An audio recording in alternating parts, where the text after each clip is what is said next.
I can. Yes, sir.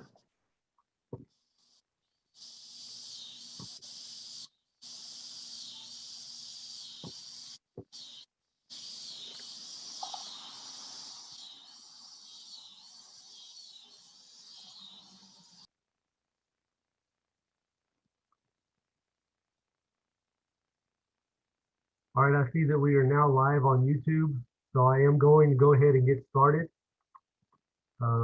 I know Jennifer's here. I know Robert, Kathy, Joanna, Bill, Sharon. So we do have a quorum here tonight. I hereby call this meeting to order. And if you'll give me 1 second. Notice is hereby given pursuant to the Texas Open Meetings Act, Vernon's annotated civil statutes, Article 6252-17, that the city of Smithville will conduct a council meeting and public hearing on September 14th, 2020 at 6 p.m. This meeting will be closed to in-person attendance. The temporary suspension of the Open Meetings Act to allow telephone and video conference in public meetings has been granted by Governor Greg Abbott. These actions are being taken to help mitigate the spread of COVID-19 by avoiding meetings that bring people into a group setting. Please follow us on our YouTube page where we are streaming live, and this recording will be available on the YouTube page afterwards. And you can access that through the city website. I hereby call this meeting to order, and if I could please ask Brother Michael Murphy to lead us in the invocation for today's council meeting. Thank you for asking me, Robert. Let's pray together. Father, what a joy it is to be able to pray, the privilege of prayer. And God, we just ask you to this evening to bless our city. God, we thank you for what Smithville means in each one of our lives. And God, those that give of their time and all their abilities to take positions and lead. And God, we just pray your blessings upon the city council meeting tonight. God, we know a lot of efforts and time's been put into budgets and all the different things that's going to be discussed. So God, we just pray that all would go well, and God, you would just take care of this meeting tonight. Father, we love you. Thank you for loving us and allowing us to be a part of this community. For it's in the name of Jesus we pray. Amen. Amen. Thank you. Thank you, guys. And I'm going to be leaving y'all, okay? Thank you, Brother Mike. Appreciate it. Yes, sir. Thank you, Brother Mike, and thanks for everything you do at the Baptist Church here in Smithville. Yes, sir. Thank you. All right, next we'll go to recognitions, awards, proclamations, announcements, and presentation. I do have a few proclamations, and I might summarize a couple of them just to help us get through in time, but they are written and in the agenda packet, and they will be presented in full. First off, a proclamation in recognition of Smithville, Texas as a golf cart friendly community. Whereas the city of Smithville cares about the well-being of its residents, whereas the city of Smithville supports golf carts as a fun, family-friendly mode of transportation, we have created an ordinance allowing the safe, lawful operation of golf carts within the city limits of Smithville, Texas. Now, therefore, the city of Smithville proclaims that Smithville, Texas is a golf cart friendly community and pledges to encourage community members to enjoy the outdoors on their lawfully operated golf carts within the city limits of Smithville, Texas. And I'm happy to present that proclamation as request from April Daniels in the Chamber of Commerce. I know that makes us an even more special community. And then also for the STX Golf Cart Club here in Smithville. Next up, we have a proclamation for Constitution Week. This is one that we do every year. It is whereas it is the privilege and duty of the American people to commemorate the 232nd anniversary of the drafting of the Constitution of the United States of America with appropriate ceremonies and activities. Public Law 915 guarantees the issuing of a proclamation each year by the President, designated September 17th through 23rd as Constitution Week. Now, therefore, I, Scott Saunders Jr., by virtue of the authority vested in me as mayor of the city of Smithville, do hereby proclaim the week of September 17th through the 23rd, 2020 as Constitution Week. The next proclamation I'd like to go through is for national preparedness. As a member of multiple federal disasters, we know what it's like to be prepared, and this is definitely one that is close to our hearts for National Preparedness Month. September is National Preparedness Month, which serves as a reminder that we will all must take action to prepare now and throughout the year the types of emergencies that could affect us where we live, work, and also where we visit. Whereas National Preparedness Month creates an opportunity for the residents and businesses in the city of Smithville to prepare their homes, establishments, and communities for any type of emergency, including natural disasters and potential terror attacks. Whereas preparedness is an ongoing effort for all citizens in the Cape Cod region, including youth, older adults, and people with access and functional needs. And emergency preparedness is the responsibility of every citizen in the city of Smithville, and all citizens are encouraged to make preparedness a priority. Whereas the city of Smithville, along with other county, regional, state, and national partners, supports the warncentraltexas.org campaign to increase public readiness in preparing for emergencies and educating citizens on how to take action.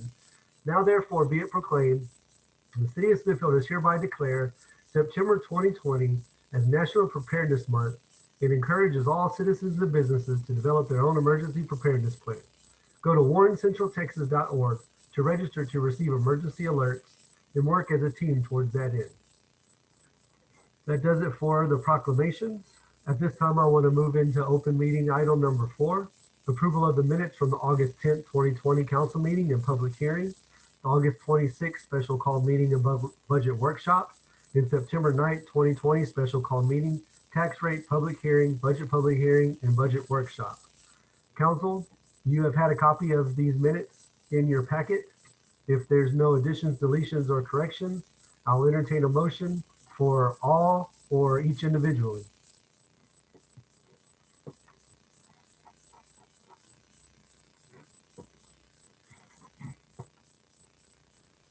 Mayor, I move that we approve the minutes from the August 10th, 2020 council meeting and public hearing, the August 26th, 2020 special called meeting and budget workshop, and the September 9th, 2020 special called meeting, tax rate public hearing, budget public hearing, and budget workshop. I'll second. Motion has been made and seconded to approve the minutes from the August 10th, 2020 council meeting and public hearing, August 26th, 2020 special called meeting and budget workshop, and September 9th, 2020 special called meeting, tax rate public hearing, public hearing, and budget workshop. All in favor, say aye or raise your hand. Aye. Aye. Any opposed? All right, motion carries. Next up, I'm looking through to see if I can find Chairman Rewe, and I do see him. We are going to move to hear recommendations from the Planning and Zoning on A, a fence variance at 154 FM 2571, and B, the minor replat at 1400 Northeast 7th Street, A46, Lomas L Acres 2.002 Riverdale, owner James and Patsy Welch. Chairman Rewe, I'll now turn it over to you for your report.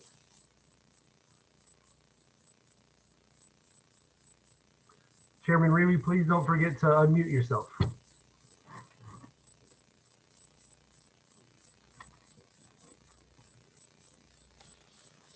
Okay, I think I managed that. Yes, sir. Hopefully, smoothly. Thank you. The first item is a fence variance at 154 FM 2571 Tobin Edition, Block 5, Lot 11, owner Linda D. Allen. This is a request by the homeowner for a variance from a 6-foot solid fence to an 8-foot solid fence along a portion of the side fence in her backyard. Smithville Ordinance 3.6.1 allows a 6-foot solid fence or an 8-foot ornamental fence if the ratio of solid to open area is not more than 1:4. For an 8-foot fence, that would be 2 feet solid, 6 feet of ornamental fencing. I see that the mayor has got a diagram up. What you will see in the highlighted pink portion is the portion of the fence that she is requesting the variance for. She has already constructed or replaced the 6-foot slats with 8-foot slats. Her request is based on essentially the use and enjoyment of her backyard area, in particularly the screened in porch, which you can see there on the diagram. She feels that because of the topography of her particular backyard and the sloping characteristics of her side yard, and the fact that the adjoining house is closer than some of the other homes in the addition, because there's a kind of a wider side and a narrow side of these homes, and these two particular adjoining homes have the narrow side together. Um, she feels like with the higher fence provides her more security and privacy from the adjoining neighbors, and leads to the better enjoyment of her backyard area. We had one written statement from a neighbor and one from someone that's beyond or outside the neighborhood. The neighbor, the neighbor had a written objection stating that it wasn't, she didn't feel like it was in compliance and that it doesn't meet the requirements for a variance, that the uniformity in the neighborhood was important to her property values. And so she was objecting to the variance. The one written response in favor was from someone who didn't live in the neighborhood, but they believed that diversity in the Smithville community was important, and this was not something that this request was not asking basically too much for consideration. The vote was 3-0 in favor of recommending to City Council the granting of the variance. Chairman, before you go to the next one, I have a couple of questions about this one. It looks like when I went over to check it out, there's a portion of the fence that's already 8 feet tall. It makes kind of a hump in the fence right now. Basically, what's being asked is to continue with how tall it is at its crest and continue that throughout the entire, I guess, fence line, correct? The request was for you. I see that you have the pictures up. The request was for just that portion of the fence that she has changed, not for the entire fence line. Okay.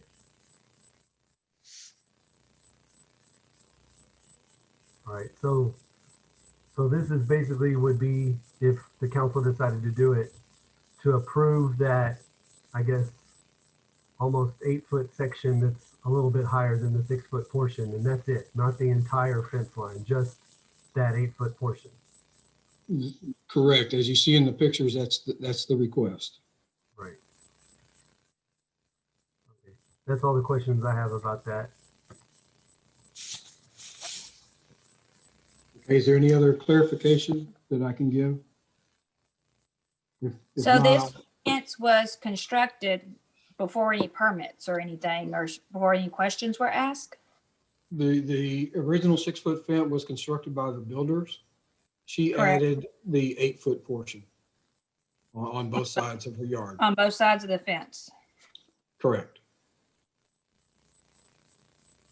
Okay. So it is on both sides that she added, stating mostly in the letter, neighbor issues on the one side. Yes. All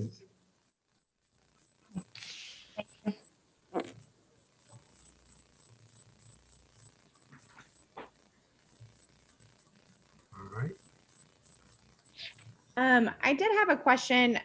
I don't know if Jack's on the phone or not. I noticed that she stated for her questions, like saying, answer to question 1, that sorry, I'm reading the paragraph. The land on the east side of my house slopes down about 2 feet. Therefore, the fence is built on land about 2 feet lower than my carport and screen porch area. This makes my 6-foot fence appear as a 4-foot fence. All of those houses, there's none that are higher or lower than anything, correct, Jack? Like, if you pulled all the stuff, like everything should be completely even, correct? The slopes are what a normal, it's like for the water, correct? I think, am I making sense what I'm trying to say? Yeah, I believe you're correct in what you're saying. All the houses, the slab elevations of all the houses are pretty well the same elevation throughout the subdivision. Because one can't be higher than the other, right? That doesn't, Well, it could be a little bit higher, but not too much in elevation difference. No, I mean, they're 2 all feet, about the is same a- 2 elevation. feet's a pretty big Yes, difference. yes, it is. Yes. Okay. Miss Allen, I think that you're speaking, but I think you're still on mute. She'll have to speak later. We can't unmute her right now. She'll have a chance to speak later on. Okay, so I just want I was reading that inside of the answers, and I just wanted to make sure I didn't think that was possible. So, thank you.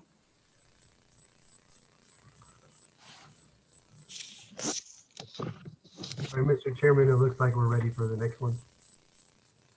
All right, the second item is a minor replat at 1400 Northeast 7th Street, A46 Lomas.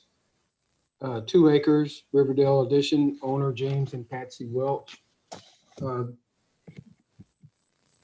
You have in your scale, you can see that this is one large lot that would be replatted as 2 lots.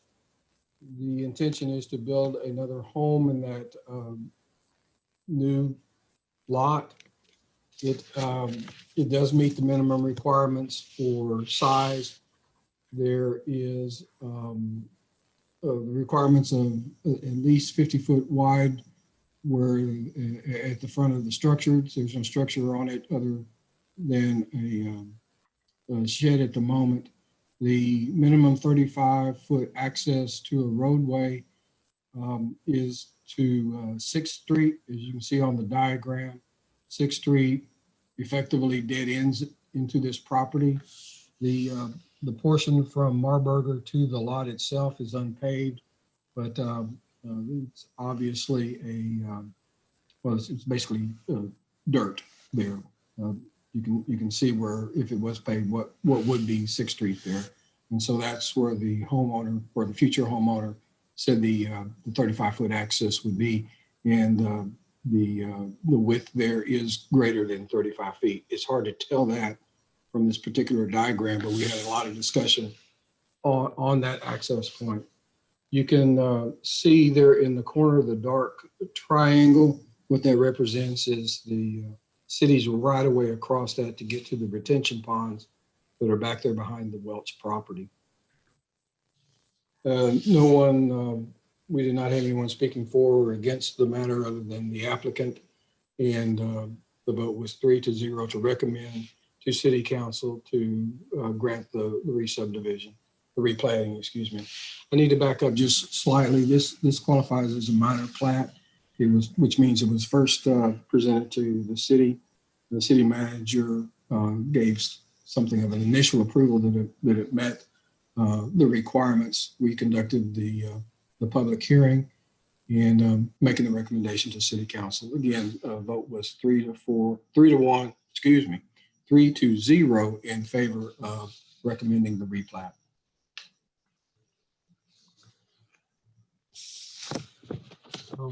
Jack or Robert, will there need to be a pre or post water flow analysis if the building is to be put on the replat area, since this is in the highly sensitive 7th Street area?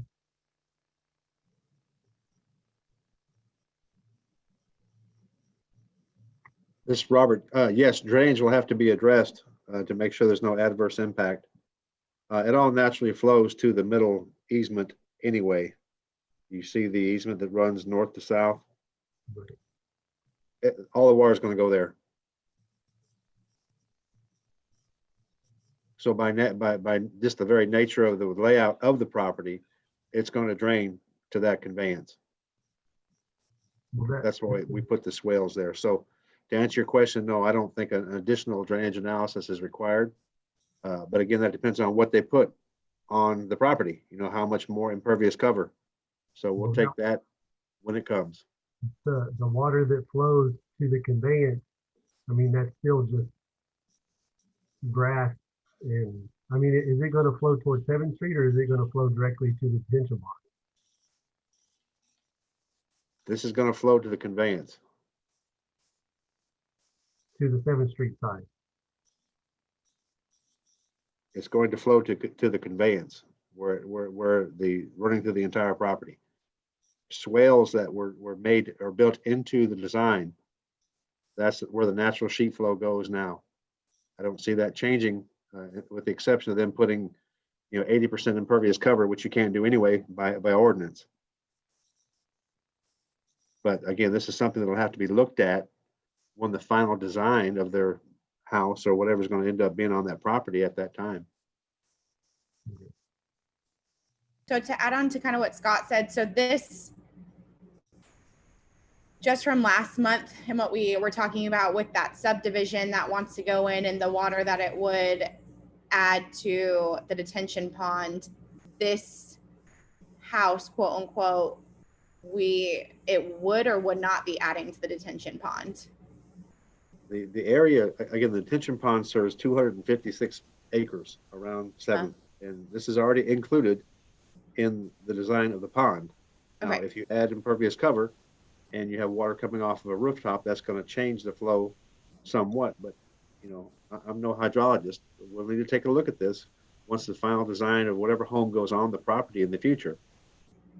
But I don't see it having any adverse impact in that the property, the conveyance has been built with that in mind.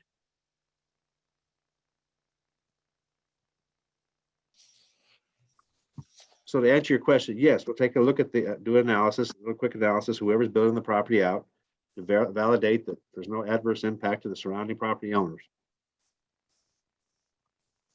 All right. Do you have any more questions, council, for Chairman Reilly?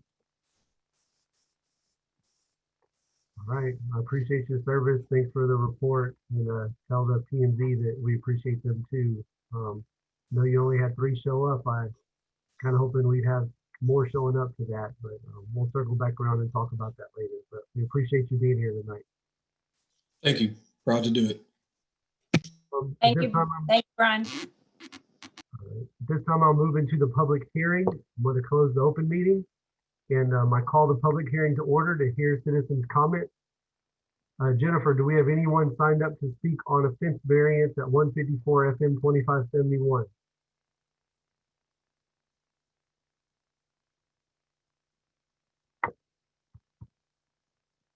No, we do not. Do we have anyone signed up to speak on B, a minor replat at 1400 Northeast 7th? No, we do not. Do we have anyone signed up to speak on C, Smithville Economic Development Strategic Resiliency Plan? Yes, that would be Sarah O'Brien. Okay. I'm And here. do you want to go through the spill, Jennifer, or do you want me to do it? Go ahead. You can do it. Sarah, as you are well aware, you have 3 minutes to speak. If you don't finish by then, they're going to go ahead and mute you. Okay. So just letting you know that, that's what you got. Please let us know your full name and if you're for or against it or what you're thinking. And your time will start as soon as you start speaking. Okay, my name is Sarah O'Brien. I'm at 701 Hudgens. I know you guys can't respond to me, but I am curious as to whether or not you guys will be taking action on this item in this current public hearing or during item number 12 or during item number 11. What I'd like to just point out is that there has been another plan submitted by some citizens, and the way the agenda is set up right now, it looks to me that you guys will be taking action on this plan before the public has had an opportunity to provide comment on the other plan. So I'd like to request that item 12 be moved ahead of item 11, since item 11, which is the plan that I'm currently speaking on, is actually on the agenda twice.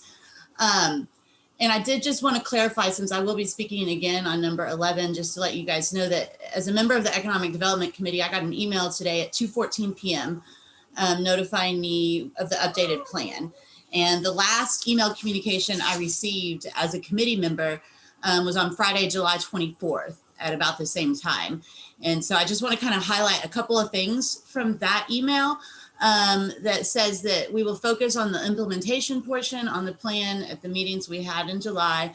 And we'll have a special called meeting of the Economic Development Committee as soon as the final report is ready for discussion. Obviously that didn't happen because I got the email today at about 2:15 p.m. as I said. It also outlines the pieces of the plan. The first time that I was made aware about section number 5, the economic development policies, the review of the other codes. And the first time I've seen that was also this afternoon. And I don't know about you guys, but I work for a living, so I haven't had time to read the entire 100-page document yet. And also in that email, it gave us a proposed deadline and stated that all the grant related activities needed to be completed by the end of August. Because I do have conversations with my elected officials and city staff, I knew that it had been moved to this September meeting, but I'm not sure that everyone else on the committee even knows that, because the last we were notified was that this plan was going to be considered at the August meeting, and then we just haven't heard anything else. So that's all I have for the public hearing portion of this. Thank you. Thank you, Ms. O'Brien. Jennifer, do we have anyone else signed up? I also have April Daniels requesting to speak. All right, Ms. Daniels, you know the routine, 3 minutes, and your time will start when you get going. Hello, can you hear me? Yes. Were you Sorry, wanting to present now in the open hearing, or were you wanting to be part of the presentation for the EDC plan? Yeah, I actually had planned to comment after the EDC plan was presented. Okay. All right, council, is that okay with all of you? All right, this is a chamber sponsored plan with the city, so it's appropriate for her to go there. Okay, Jennifer, do we have anyone else signed up? No, not on this item. All right, this time I will adjourn the public hearing and move back into the open meeting for council discussion and action on the 2 P&Z items. The first one will have a fence variance at 154 FM 2571, Tobin Edition, Block 5, Lot 11, owner Linda D. Allen. This is the request to approve the already built fence, and I am open for discussion or action by the council on this.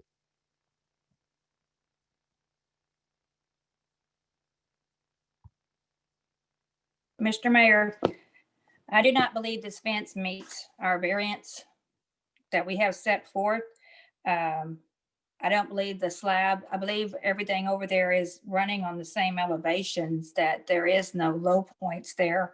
I drove by and I do not feel it is a nice looking fence. And I feel we have the variances set forth. The SF1, SF2 should comply with the following provisions. And I think we should stick with that no solid fence or enclosure shall exceed the height of 6 feet measured from the ground from the location of the fence. And thank you. Council, do you have any further comments? Or Sharon, Councilman Forrester, were you wanting to make a motion to approve or deny the fence, or were you wanting more discussion on it? And I don't need any more discussion. I vote we deny the request. So you make a motion to deny the request for a fence variance? Make a motion to deny the request for the fence variance at 154 FM 2571, Tobin Edition, Block 5, Lot 11, owner Linda D. Allen.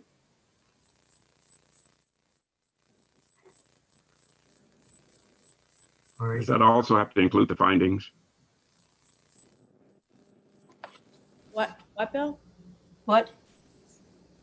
Does that also have to include the findings What? for denial motion? She had already said that it didn't meet the. It didn't meet the, it didn't comply with the. Is Miss Allen, I don't know if anybody else can see Miss Allen, but isn't she allowed to speak? Yes, she is. She keeps yelling at the computer. I see her. Okay. Miss Allen, we see you talking, but we can't hear you. So we see that you're unmuted.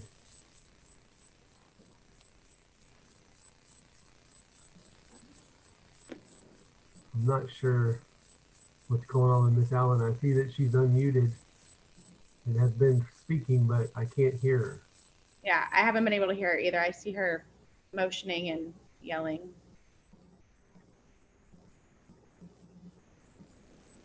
I can't hear either. Yeah.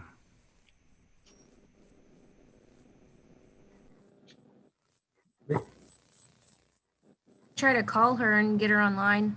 Yeah, could you call her on your Yes. desk phone or your phone there and put her on speakerphone and just let her speak? Yes, give me one moment. Miss Allen, Jennifer's going to call you now on your cell phone, and you'll be able to speak to the council through that.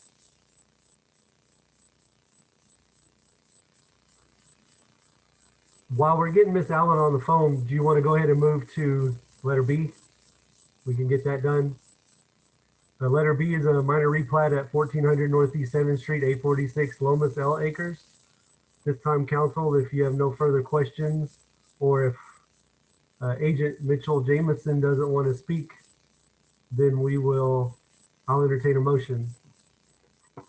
Mayor, I move that we approve a minor replat at 1400 Northeast 7th Street, 846 Lomas L Acres, 2.0002, Riverdale, owner James and Patsy Welch, agent Michael Johnson.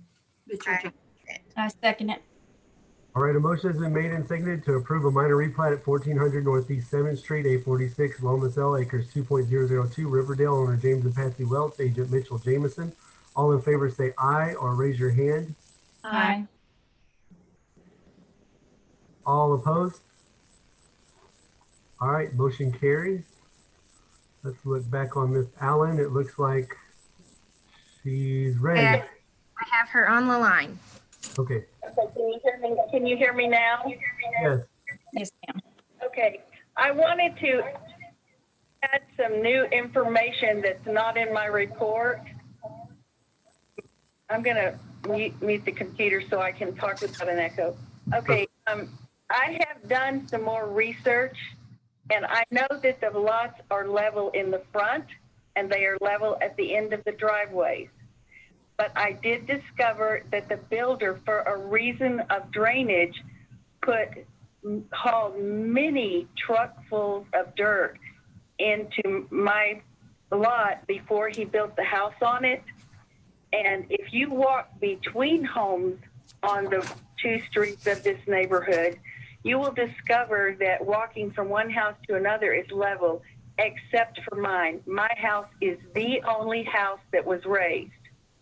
I've walked the neighborhood and checked, and I know from the street, you see it looks where they're level, but if you walk between homes, there is a big difference only for mine.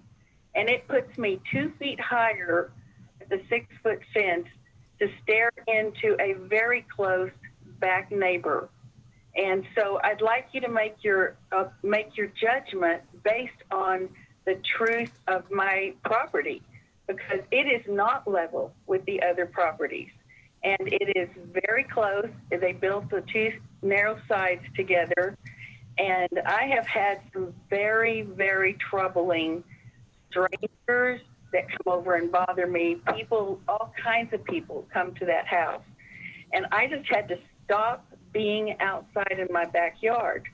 And I feel like when I purchase a complete property, I deserve to be able to safely enjoy the back part of my property, because I can't go out in the front. The street is too noisy. And the back is the place I can go. So it is, you need to make your decision based on what you feel like is best, but I want you to make it on true facts. My property is higher than every other property in this neighborhood. And it makes, in fact, one of my neighbors told me it looks like when they finished building my house and she looks over here, she said, yes, it's like you're on a stage and we're all watching you. So I know it's not radically different, but it's different enough that a 6-foot fence does not give me any privacy. A normal 6-foot fence, you can't see your neighbor, be looking into your neighbor's backyard. So I built a screened-in porch on the back to sit out and enjoy the beautiful trees back there. And I can't do that when I have strangers and renters that are really rude and mean staring at me all the time. And the fence doesn't look good now because we stopped construction until we got approval. If we get approval, it will be completed, so it will be a finished product. And that's all I have to say. I just beg of you to please consider the fact it's like looking over a 4-foot fence that about just a very, very close neighbor.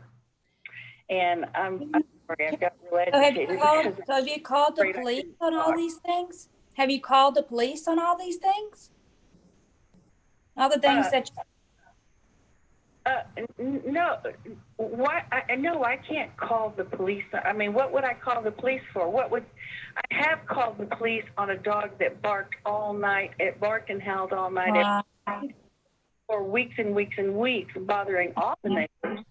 The police were wonderful. They came out, but the neighbors wouldn't answer the door. They could never even serve them a restriction for doing that. And the neighbors told the owner of the house that they didn't care, that we were just making a big deal out of nothing with this very large old dog howling and barking all night long.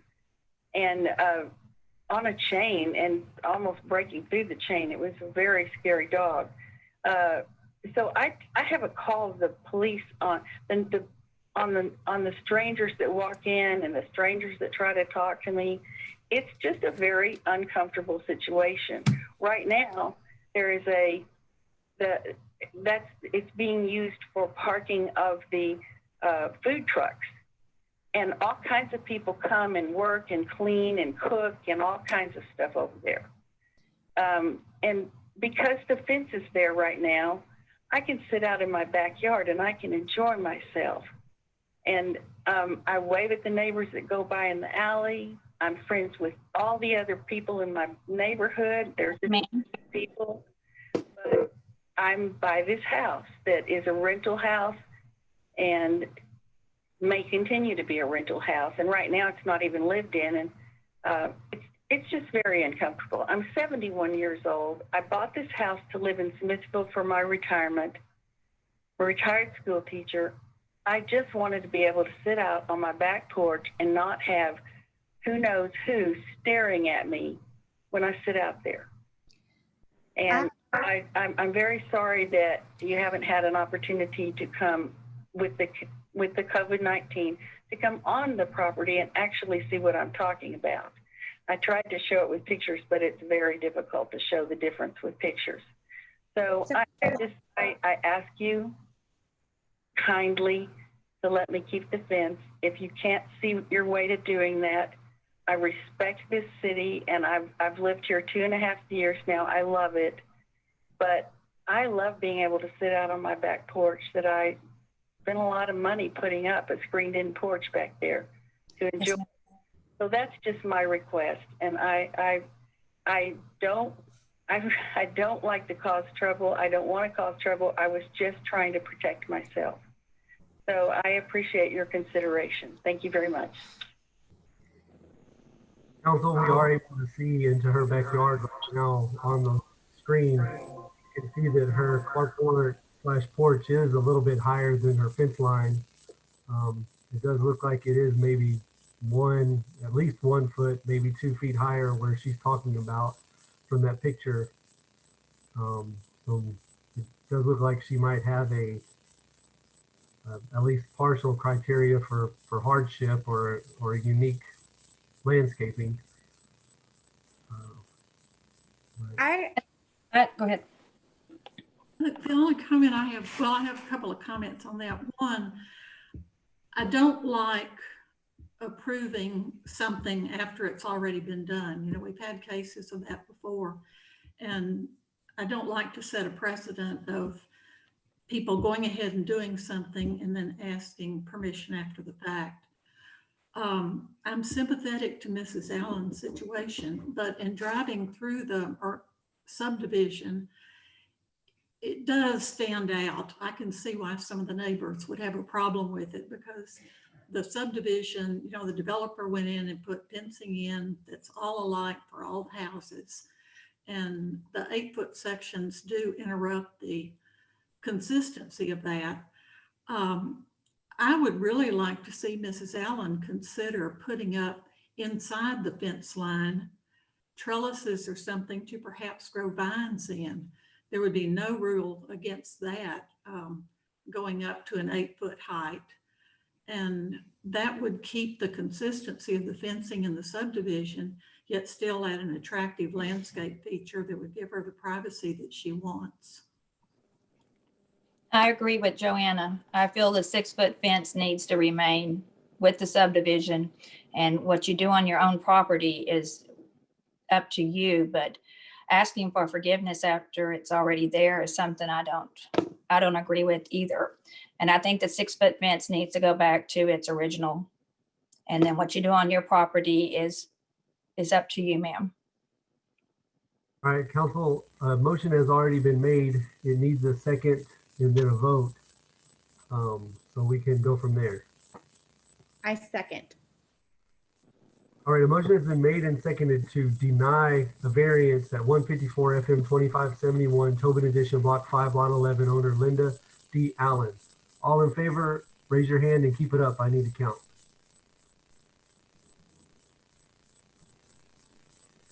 Any opposed? All right, motion carries. The item is denied. Next up, number 10. Discussion and action on a license agreement for an encroachment on the city property at 304-306 Main Street for an awning, owner Aaron Early, CLEQ LLC. Robert, did you want to talk about this one or? Sure. Council and Mayor, the license for encroachment, the original awning conveyed with the property, but a storm took that awning down. The thing we don't have is any record of a license agreement that exists for the encroachment. The awning has been done very nicely, but we just need to have this license agreement to document or authorize Ms. Early to put this awning in our space, so to speak, and indemnify the city from any liability that that awning may cause. So it's a paperwork exercise, doesn't cost anything, but it does protect both the city and the property owner. That's the reason for the encroachment agreement. Questions? Council, I entertain a motion on number 10. Mr. Mayor, I move that we approve a license agreement for an encroachment onto city property at 304/306 Main Street for an awning. Owner is Aaron Early, CLEQ LLC. I'll second that. All right, motion has been made and seconded to approve on a license agreement for an encroachment on the city property at 304-306 Main Street for an awning, owner Aaron Early, CLEQ LLC. All in favor, say aye, or raise your hand. Any opposed? Motion carries unanimously.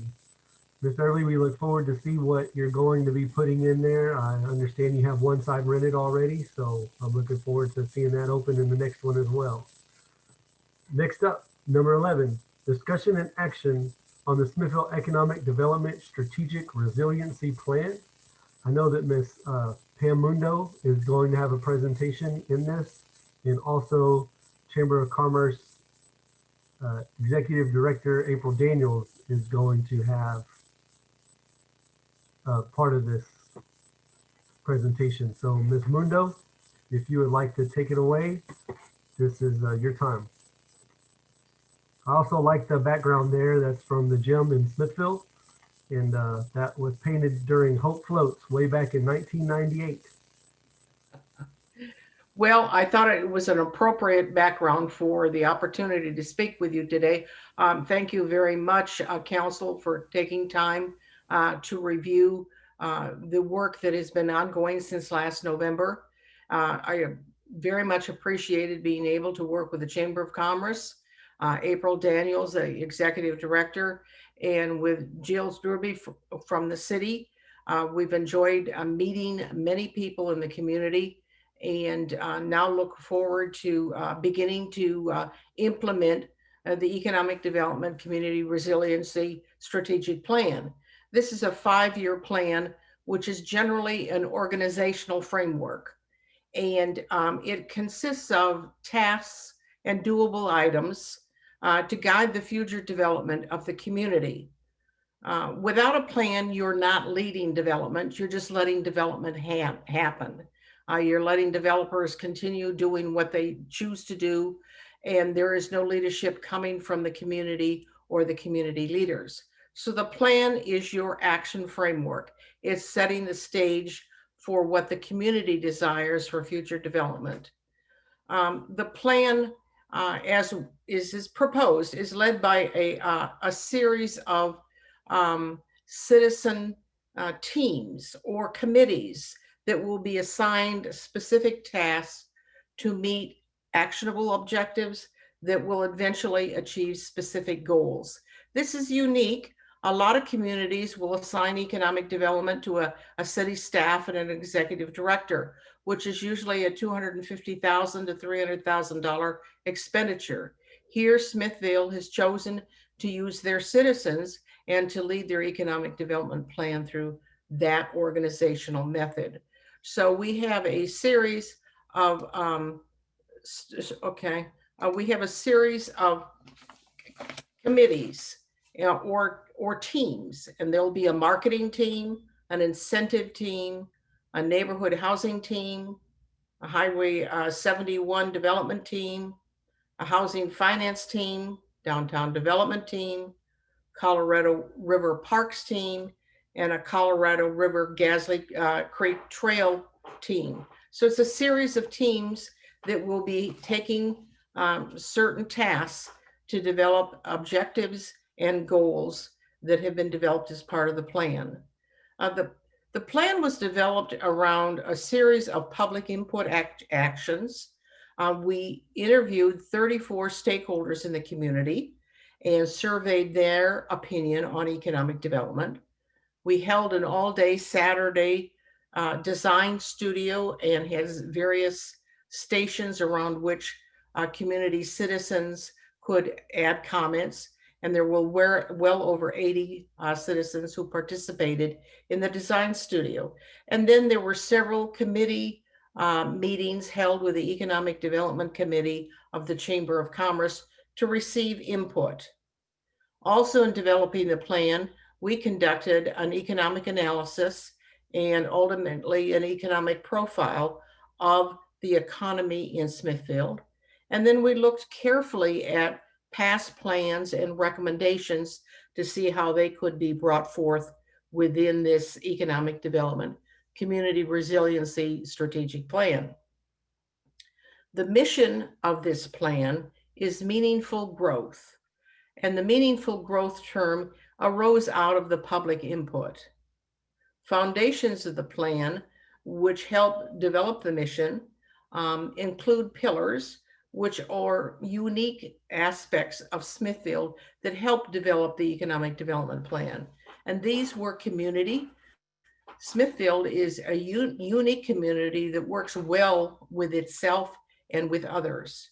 And that feature enables you to use your aspect or foundation of the community, this pillar that community works well together. The downtown was another pillar of our plan, and that's because your downtown is considered special by your residents. They want it to remain the focus of your community. The arts was another foundation of the plan, in that Smithfield is special and unique because of its artists and art. And fourth pillar was the Colorado River. This is a unique geographic feature of your community and needs to be considered as part of your economic development and community resiliency plan. The plan goals then were to help focus in on these efforts, the pillars and the meaning, the mission statement of meaningful growth. And we came up with 7 goals, which are really the focus of your economic development program over the next 5 years. There are many things that need to be done, but you can't do them all at once. Economic development is an ever-growing activity that you would continue to do well beyond your 5 years. You don't achieve it, you just continue. It's one of those functions of the city that you guide your economic development. The goals consist of increasing the market awareness of Smithfield outside of Smithfield, facilitate a range of housing opportunities. Housing was mentioned in many of the previous studies, and in the citizen responses and the stakeholders is the need for more housing is critical in Smithfield. We also want to guide the development adjacent to State Highway 71, encouraging a hotel development and an further airport development. State Highway 71 is in large land holdings and generally fairly undeveloped. Your closeness to Austin and the development that is moving eastward makes that area particularly vulnerable without some strategic planning on the part of the community to guide development along 71. Also, to focus your industrial development in your industrial park, which is at 71 State Highway 95.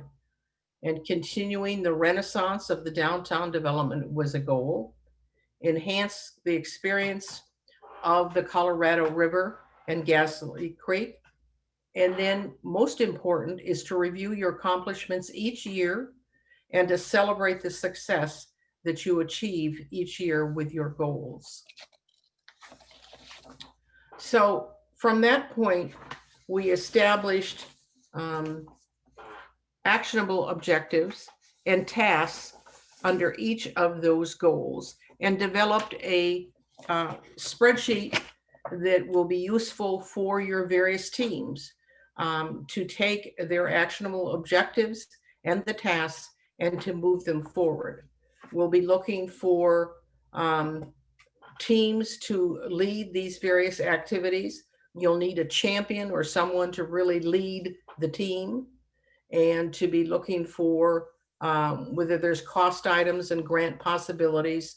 We have estimated cost for things that we feel will be outside of general community organization. But the strategic plan is there and available. I'm here to answer any questions that you might have.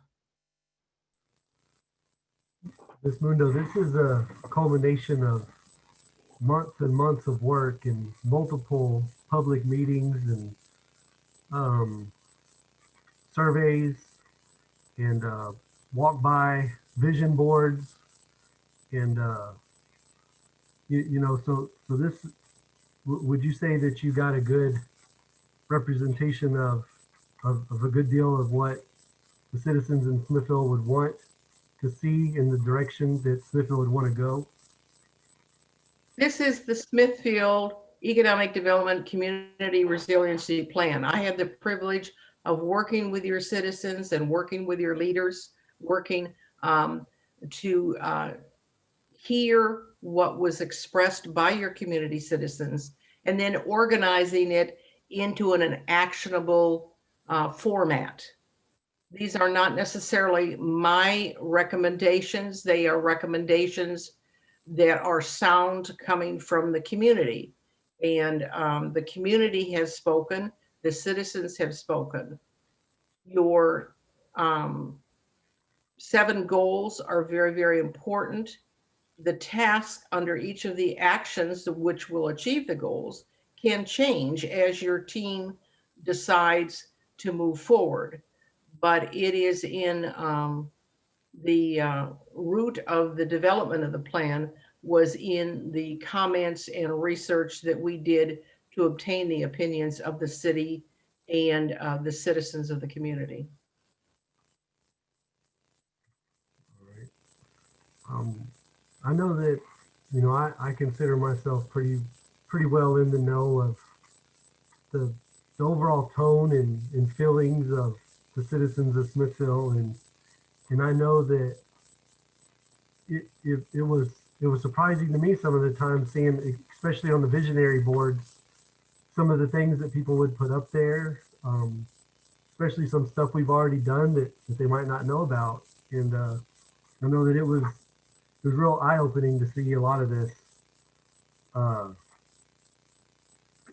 to fruition. You know, you can kind of get tunnel vision sometime when you lived in the town, you've grown up in the town, you know everybody in the town, and then somebody else like you comes in and says, well, this is actually what's going on in Smithville, and this is what you need to do. And it really helps to get everybody together to help move Smithville in maintaining the small town look, farm, and feel, but also developing economically in a resilient way, which is exactly what this plan is. This is a great tool for, you know, the next steps that Smithville needs to take in order to be a resilient community and enhance all the things that we already love about it.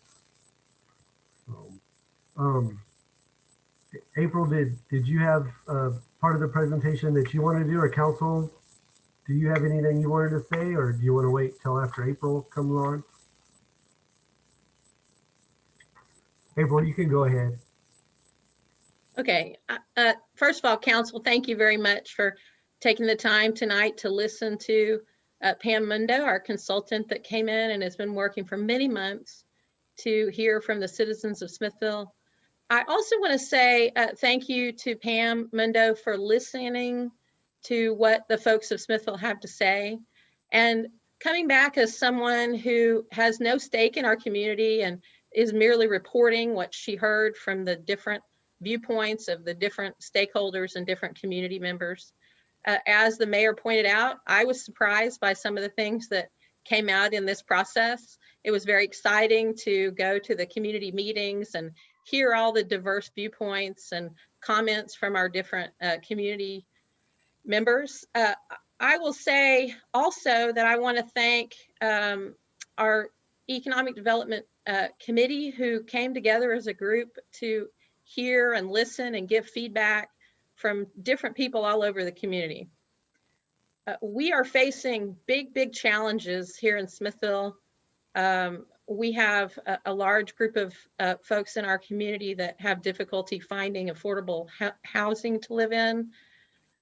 We need larger employers. We need development along our Highway 71 corridor. A lot of those things are addressed. A lot of those things are addressed in this plan for our downtown Central Business District, which, by the way, has 45,000 square feet of undeveloped and unused commercial space. So when I say we have big challenges, we have big challenges.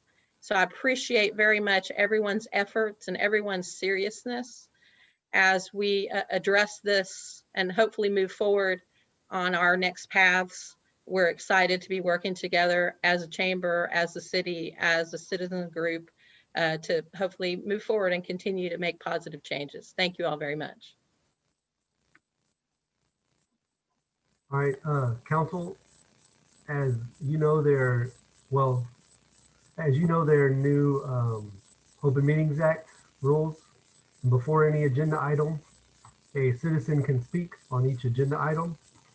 And I failed to ask at the beginning of this one, but it was brought to my attention that there are citizens that do want to speak on this item. And so I'm going to give them the opportunity now. Jennifer, who are those citizens? And I want to remind them that it is still a 3-minute time window on this portion. I have Sarah. Sarah? Is that Miss O'Brien? Yes, it's me again. Okay. All right. You can go ahead. I just had one question on the implementation chart that accompanies this plan.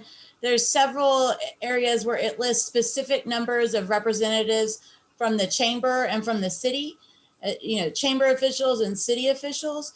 And so I just didn't know what the clarification was, because I know like the mayor's on the chamber board and Jill's on the, like what constitutes a chamber official and what constitutes a city official was my only question on that. I'm an ad hoc member on the chamber board, and I don't ever count as a member of the chamber. I always count on the city. I know that for myself.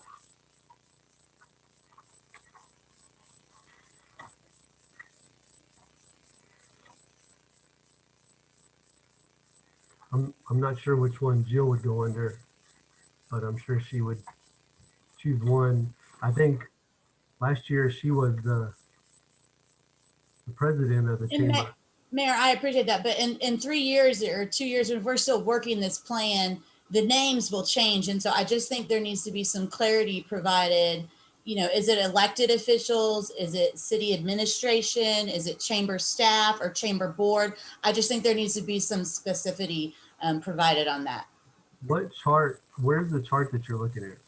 It's the implementation chart. It's a separate attachment on the website where you guys posted the agenda packet items. It looks like a chart. And so there's several lines that state under specific actions that assign it. Yeah. The Excel file? Yes.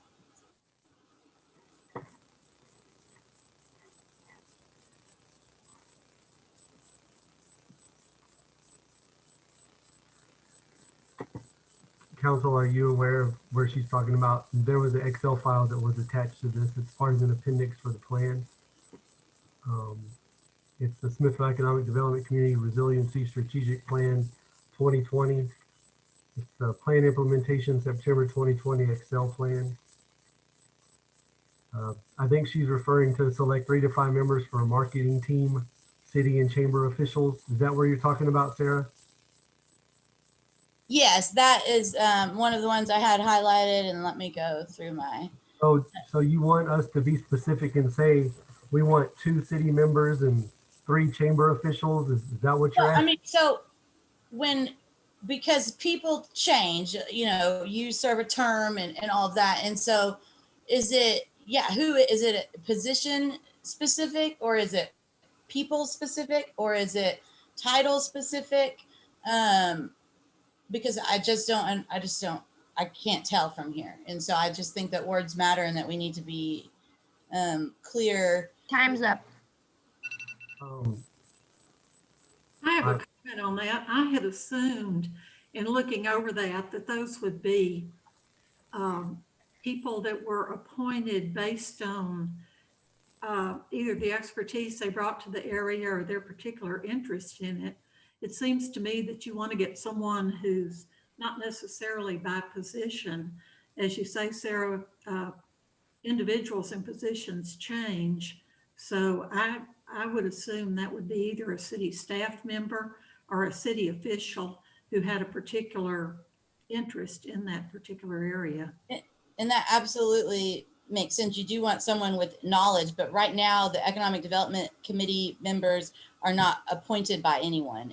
And so there's no direction or guidance there. And so I think some of that should be developed before we send champions out on the road, speaking on behalf of the community and the city.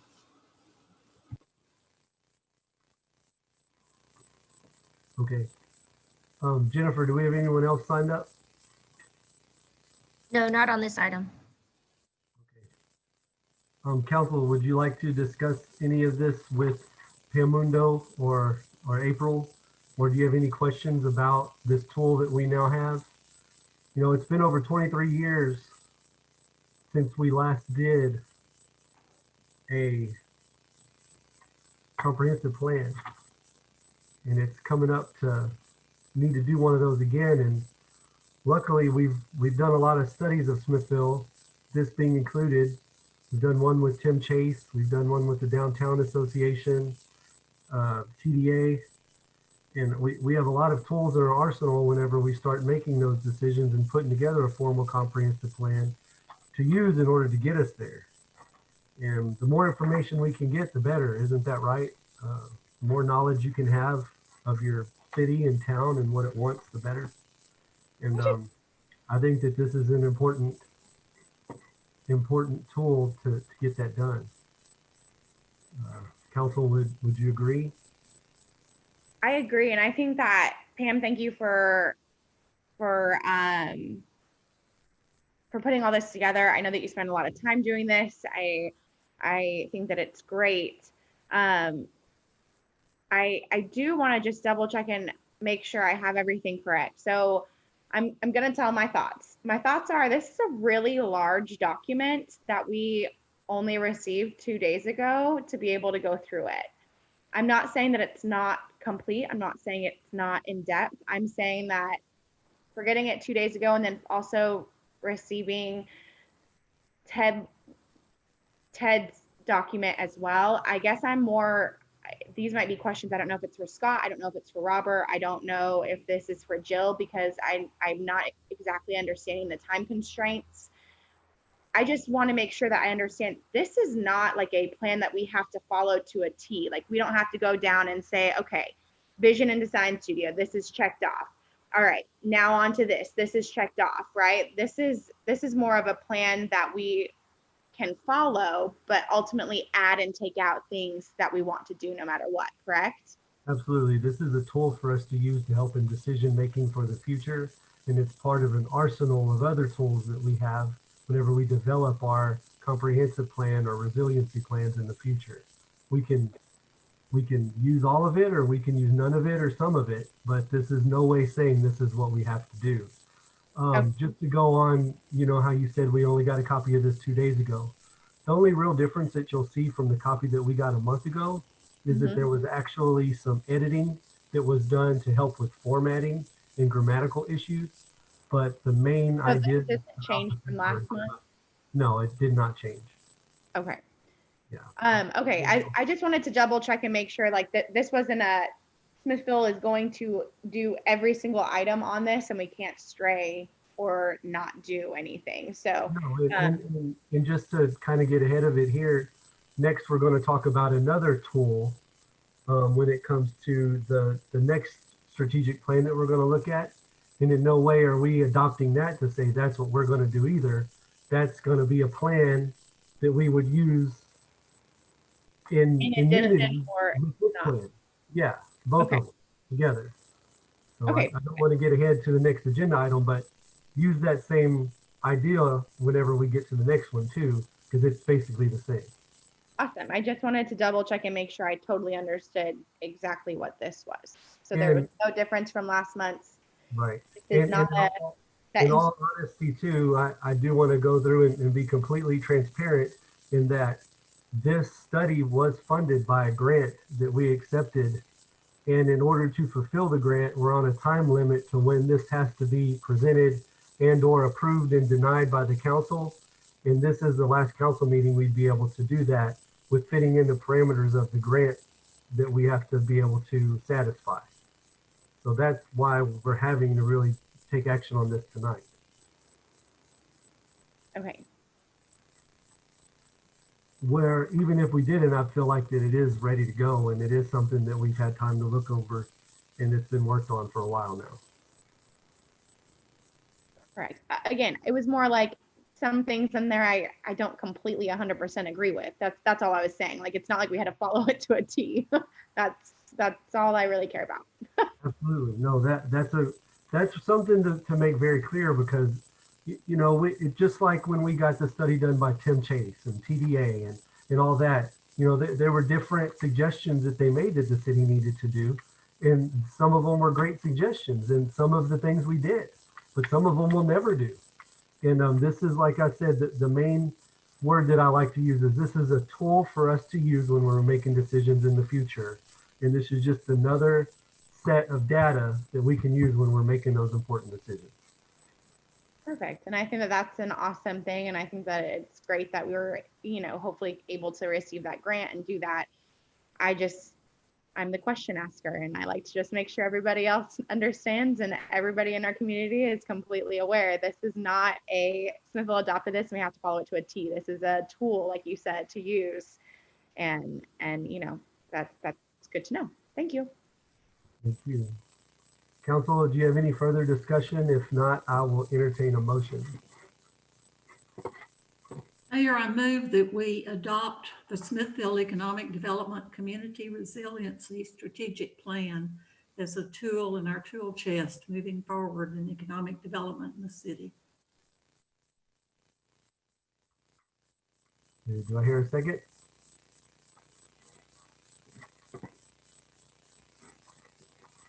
Sharon, I see you raising your hand, but I second it. I just can't unmute myself today. a motion has been made and seconded to approve the Smithville Economic Development Strategic Resiliency Plan as a tool to use in the future. All in favor, say aye and keep your hand up.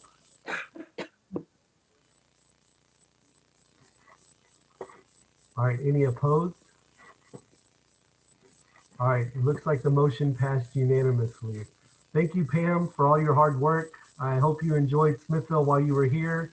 I know it was a pleasure to take you on a ride on my golf cart with my little girls the first time I got to meet you. And it looks like we weren't too bad to you because you stuck around for a few months after that. But please come visit anytime. And April and Jill, I appreciate all the hard work that you put in and the hospitality that you showed to Miss Mundo as well. I plan to visit often. Thank you. You're a lovely community.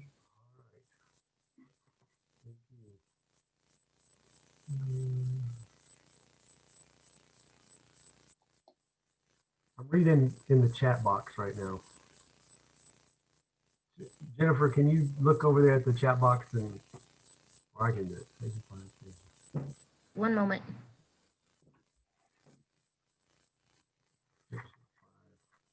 Pam, are you still on? You almost got out of here. Section 5, Economic Development Codes and Projects. That starts on page 50. Sarah, hopefully that helps. It should be on page 50 of section 5 where it talks about that. All right, next is number 12. Discussion and action on the Smithville Residents for a Quality Lifestyle Plan. At this time, I think Mr. Ted LeVue is going to present us with the Smithville Residents for Quality Lifestyle Plan presentation.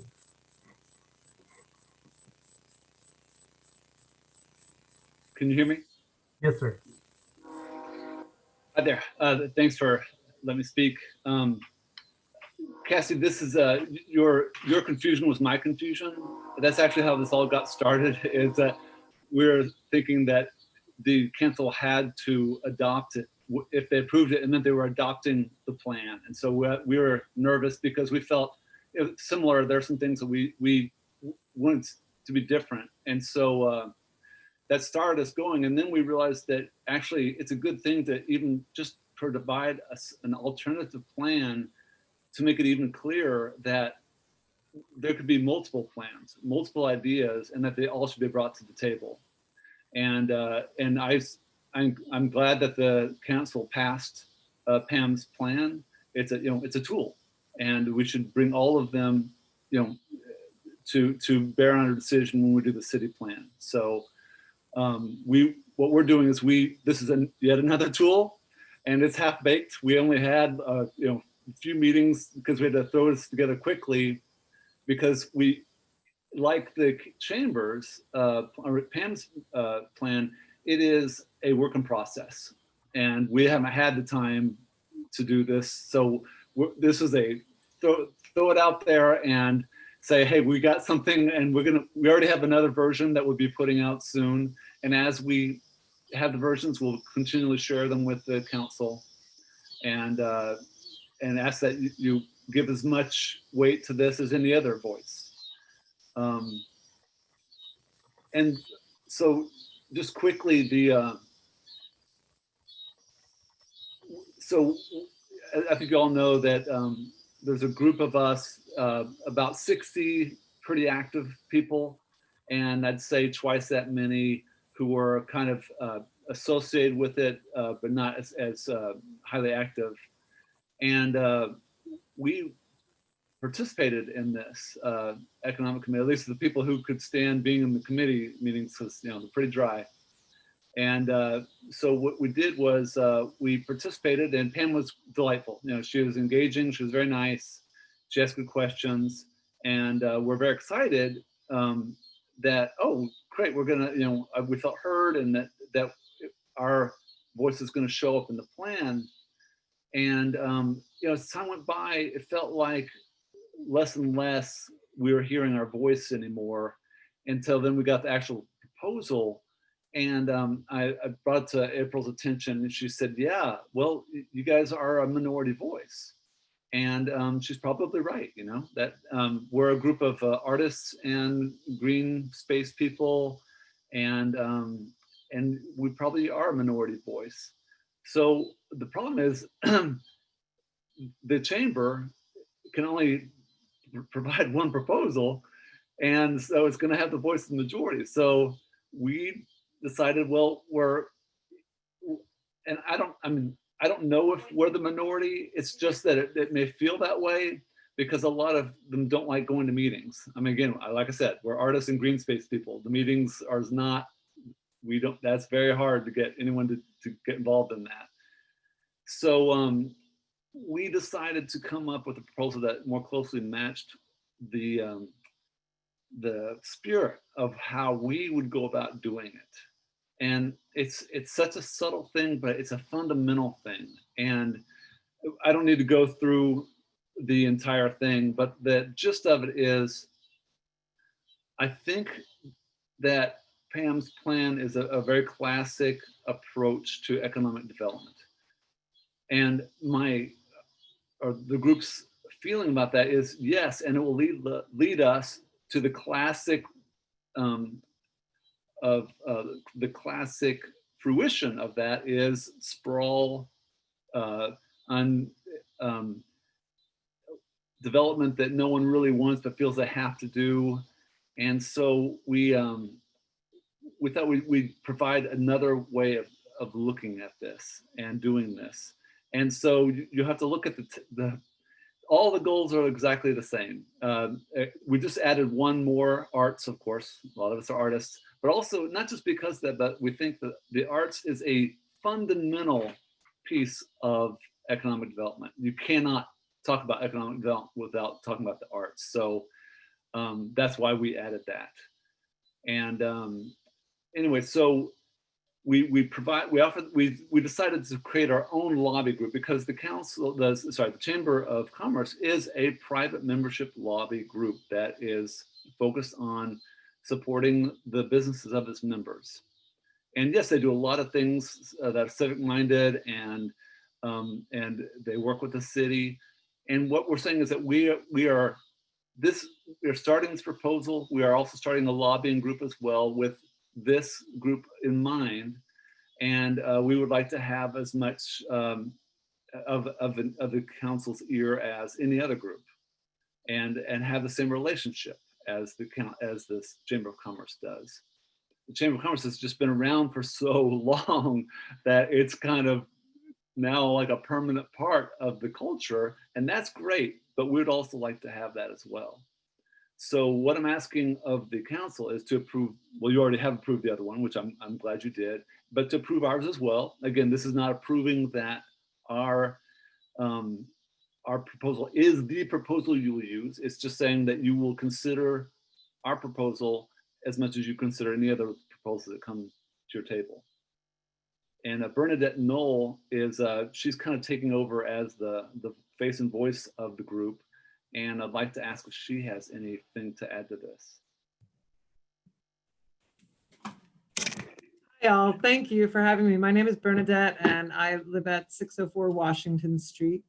And I came to Smithville about 5 years ago and was instantly really just taken with the town. It really got me instantly. And I think Smithville is at a place where growth is inevitable. I mean, I'm there now, so in a house that got moved onto into the neighborhood. And I think that making sure that the voices of the citizens are as represented as the voices of the business, which I understand that's the chamber's job. And I think, April, you do a really good job at that. But as Ted said, like making sure that there's another voice at the table as well. And I think that Pam talked about meaningful growth. And I think that's a term that really should be evaluated and used as a measure for anything anything that we move forward with. I think whenever I create an event, there's two questions that I ask. And one is, how does it serve the people? And and then in that question, the underlying question there is, are there any barriers to serving the people? And if so, how can I remove them? And then what is the unique value added? And I think with any economic development, forward motion, like really asking those two questions rather than asking what can we provide for citizens or for tourists rather, or how can we bring more tourists in, or how can we bring more business in, but really looking at community first as opposed to looking at commodity first. And so recently I put a call out to the people of Smithville. I'm looking for makers for an event I'm having in town in October. And I was really amazed at the response I got, and really saw again how many creative individuals live in the town, and not just artists, but tradesmen and farmers and people doing unique things. And that is the thing of Smithville. Like each corner that you go around, there is some unique quality. And so I think really making sure that the word unique isn't just a buzzword, but actually that we do continue to look within what is already in Smithville and how can we help that blossom even more. One of the things in our proposal was this idea that we look at businesses downtown and we say to them, rather than looking outward and saying, let's bring business in, we look to the businesses that exist there already and we say to them, what can we do to help you thrive? Do you want to grow? How can the citizen group help you do that? And through either marketing directly with them and for them, or helping them come up with a business plan, like really looking at the growth as coming first from within, first for the people. I really think I feel so welcome in Smithville, and I'm honored to even be here at the meeting tonight.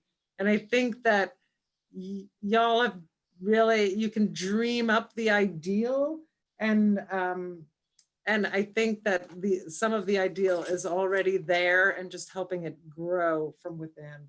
But don't, like, not just taking it as it comes, or not just taking it because another town did the same thing, but really looking to what are the unique qualities of Smithville. So that is all. Thank you. And thank you for letting me speak. Miss Bernadette, you stated you have done events here. What events have you done here? I did a big clothing swap at the rec center last year. I ran the Sasa Lit, which was an art and music and spoken word event that we had. We were having it every other month until COVID hit. We've done. And where were you having this at? At the Flamingo Ranch over on Walker Street. We had signs around town, painted signs everywhere inviting people. I don't know how many of y'all have been to a Sasa Lit, but they were a fun community event. The clothing swap was, I felt, a really beautiful community event that really brought all people in town together in just a really easy and equitable way. And then the event, I'm having I started the Get It and Give It page, which I'm not sure if y'all are on that, but it's on Facebook, and there's almost 900 people in Smithville that are on that page. And that was just a platform for people getting rid of things, but also asking for things they need. And that has really been fills my heart. You provide things to these people then that need things? No, it's Like not me providing them. It's me providing Oh. the space for the community to provide for each other. So Providing the it's space. person to person. There's no middleman. It's just person to person giving, asking and receiving. If you're on Facebook, look for Get It and Give It. I'll have to, yeah. And then another event I'm having in October is called Meet Your Maker. It's reuse, handmade, and homegrown. And that will be, my vision for that is that it's part flea market, part farmer's market, part maker market. And I've already had a great response, both from in Smithville, in Bastrop County, and some of the surrounding towns as well. So that will be October 17th on Taylor Street and First. I think that Oh, sorry. Go ahead, Scott. You go ahead. I was just going to say, Ted and Bernadette, I think that what you guys put forward and putting it in, I think that there are some great things in there. I think that there are some things, just like I said with the last one, where I'm not exactly so sure that that's the smartest thing, or even that we can do something like that, like dredging up Colorado River. Unfortunately, that's just not, we can't do that because we don't own the Colorado River. It's just one of those things where I think that what you guys are doing is great, and the different events that you're talking about. And I wanted to thank you for bringing that forward. I do think that there's a lot of things in here that we can add to the last one that we had, just kind of what we said, using this as a tool and being able to put everybody's thoughts and stuff together.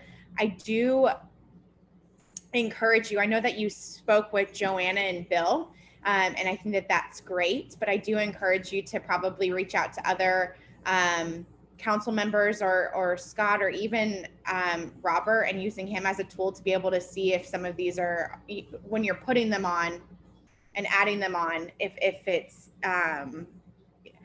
I guess what I'm trying to say is I just don't think that having stuff, I want to adopt this as a tool. I think that we should, but having the same things rewritten in two different places, just using different words, sometimes it's redundant. And I'm not saying it's your guys' side or the last one that we did. I would just like to basically try to see maybe if we can have not multiple things in multiple places. And I don't know how we can do that, or if Robert can help us or Scott can help us, or maybe you guys getting together with April and going together, or even the EDC. I think that I'm just talking at this point and maybe not making much sense. I do think, oh, go ahead, Ted. So yes, again, like I said, this is, we rushed to get this through. We'd already gotten rid of the dredging thing before Robert called me and said, you can't do that. I said, we already took it out, don't worry. And like the chambers, like the chamber was supposed to have had small groups to go over the proposals. We have never met. So correct. So I heard from Pam as well. She mentioned the small groups, and that's where I was kind of saying, I feel like you guys have so much to offer through your group, and from the times that I've met you and from the conversations that you and your group have had with me, and then just conversations that I've had with you and Stephanie aside. And I would love to be able to see us all work together, because from what Bernadette was saying, and then from, I know the goals that April has, and just from going to chamber events and mixers, it's so crazy.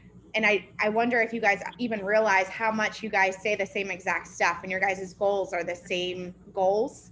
Well, and, like in the parks and trails, it is literally taken from their proposal, because if we agree with it, then we're all on the same, we don't want to redo something. Why can't we all just work together? Well, so why can't we all just work together? That's totally the idea. But just that having more tools in the toolbox that weren't so specifically just economic driven, but also driven for the people, not just for the businesses. I think what became really, and I feel the chamber listens to all people. The doors are always open. The COVID thing has changed a lot of the chamber speaks for the chamber does. I mean, the notion of a chamber is that it speaks for the businesses. That's the job of a chamber, right? Isn't that the job of a chamber, is to speak for the business members who are in the chamber? Members, Bernadette. It's by law, it speaks for its members. It's a membership organization, and typically those are business members. All right, I'm gonna jump in here real quick and kind of get things back centered a little. There's a lot of conversations going on with a lot of different people. I want to just let me just start at the top. The reason you haven't had any of these groups that you're referring to, Ted, is because the groups are not supposed to happen until after this plan is accepted.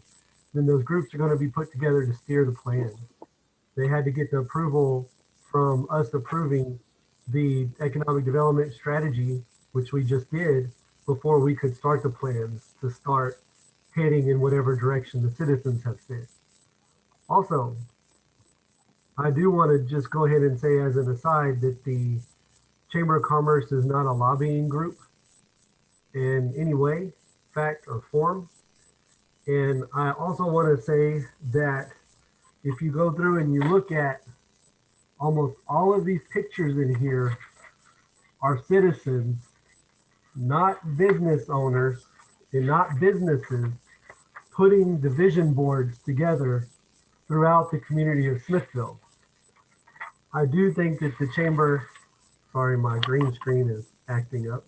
That the chamber is doing a good job with making sure that there is a good, I guess, mix of business wants and needs, me saying that as a business owner, citizens wants and needs, me saying that as a citizen, the city's wants and needs, me saying that as the mayor, and the chamber's wants and needs, me saying that as an ad hoc member of the chamber.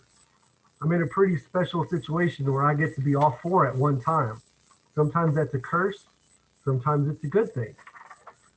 I think that the plan that was put together does represent what was put in. What I mean, it's actual pictures of what people put in. People, not businesses. There are stakeholders that were interviewed, which were people like you and business owners, myself, and basically anybody else that wanted to be interviewed. Pam interviewed them. I also want to say that the point is that I have a dream of what I want Smithville to look like. Sharon does, Cassie does, Bernadette, you do, Ted, you do, Robert, Bill, everybody on here has a different idea of what they want Smithville to be like. None of us are ever going to be 100% happy with what Smithville looks like. But it's important that we all get together to at least try to get as close as we possibly can to where everybody can live happy and harmony in this community. And I think everybody agrees with that.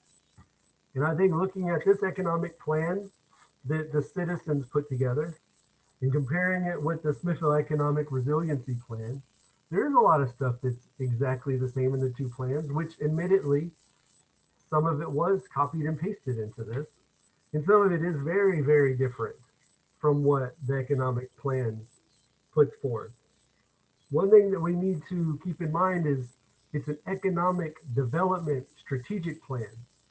And sometimes an economic development strategic plan is not only just about enhancing art and enhancing culture. Sometimes it's about enhancing business and attracting other businesses and attracting businesses from outside of Smithville. This plan that Ted and the Smithville Residents for Quality Lifestyle, Bernadette, and everybody has put together is hyper-focused on all arts and culture. Smithville is a cultural district town. It does have its ways that it wants to develop, allow development and facilitate different housing opportunities. But I would say it has a lot to do with the arts, which is nothing wrong with that. Bernadette, I see you shaking your head. Do you want to say something there? Yeah, I feel like we did add, we were going to add an arts section, but I feel like if you look actually at the plan, much of it is focused on business and how to grow business from within, like start with the business here.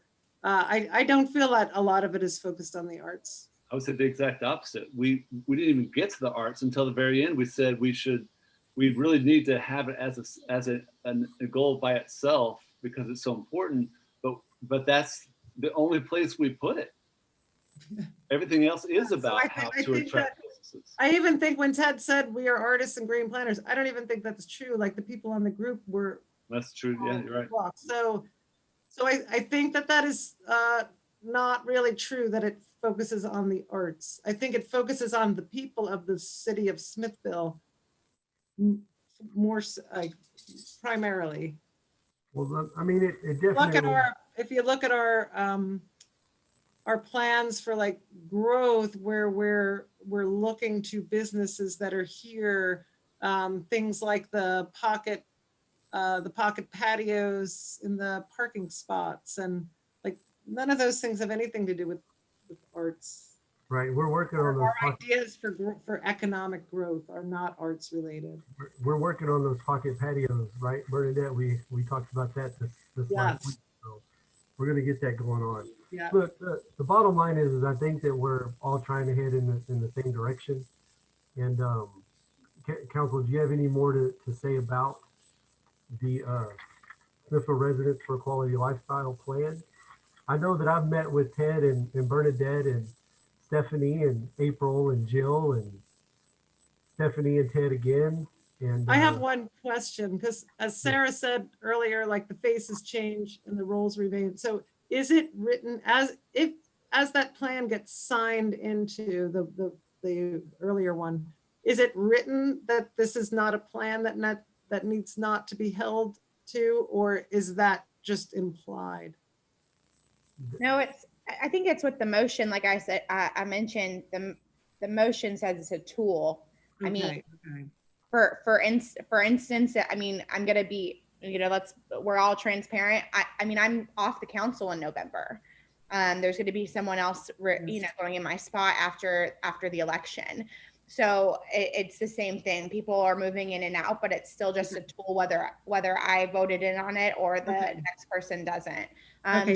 I think that this needs to be a tool that's added in our stuff, but I still do think that I agree with Scott saying at the end of the day, everything that everyone's saying, between what Scott's saying, you're saying, April and them are saying, everybody wants the same thing. There's just some things that are more important to others than others, right? And I think that as long as everybody stays on the same path of wanting to make sure that Smithville is great and Smithville is beautiful, and that we're focusing on how we can make sure our citizens have the best life in Smithville, that's the biggest tool, no matter who's on the council or who's the city manager or who's the mayor.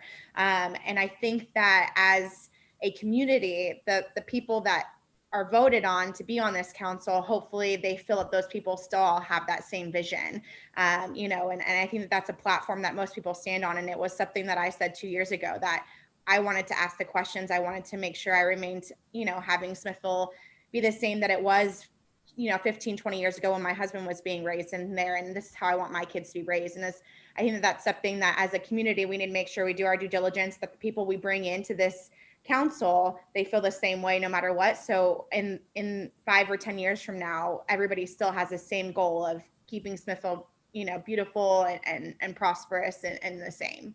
So I appreciate you guys bringing this in, and I'm gonna kind of cut it off and say that Mayor, I move that we approve. We've got speakers. Got speakers, and I also want to make a comment regarding the question that Bernadette, this is Robert Campbell, by the way, that Bernadette brought up about what does it say in the plan. On page 3 of the executive summary, here's a statement that I think will quell your concerns. Following the prescribed plan of action or doing any of the recommended tasks is not required, but the authors of this report have found in our experience that these activities and resources are extremely useful in moving small communities toward their envisioned economic future. Thank Well, you. and I mean, in that document that we just approved, it's in no way done. I mean, we're just getting started. Now we're going to break up into our groups. We're going to make more decisions. We're going to start steering committees and all that. So, I mean, if you look into the chat box, Jill posted in there, it's a living document and offers a blueprint for project implementation that includes tasks, champions, and realistic timelines. So, I mean, this is going to grow as we do, and it's going to change as we do. And that's a good thing. But I really do feel like that we're all wanting the same thing, is for Smithville to thrive and to do it in the way that we already love it, in the small town look, charm, and feel. And no one is trying to change that. May I make one point, Mr. Mayor? Sure. I think two things that are really emphasized in the Smithville Residents Plan is that two of our main focuses need to be quality of life for residents and valuing and promoting the resources that we already have, the businesses and the people that we have in place.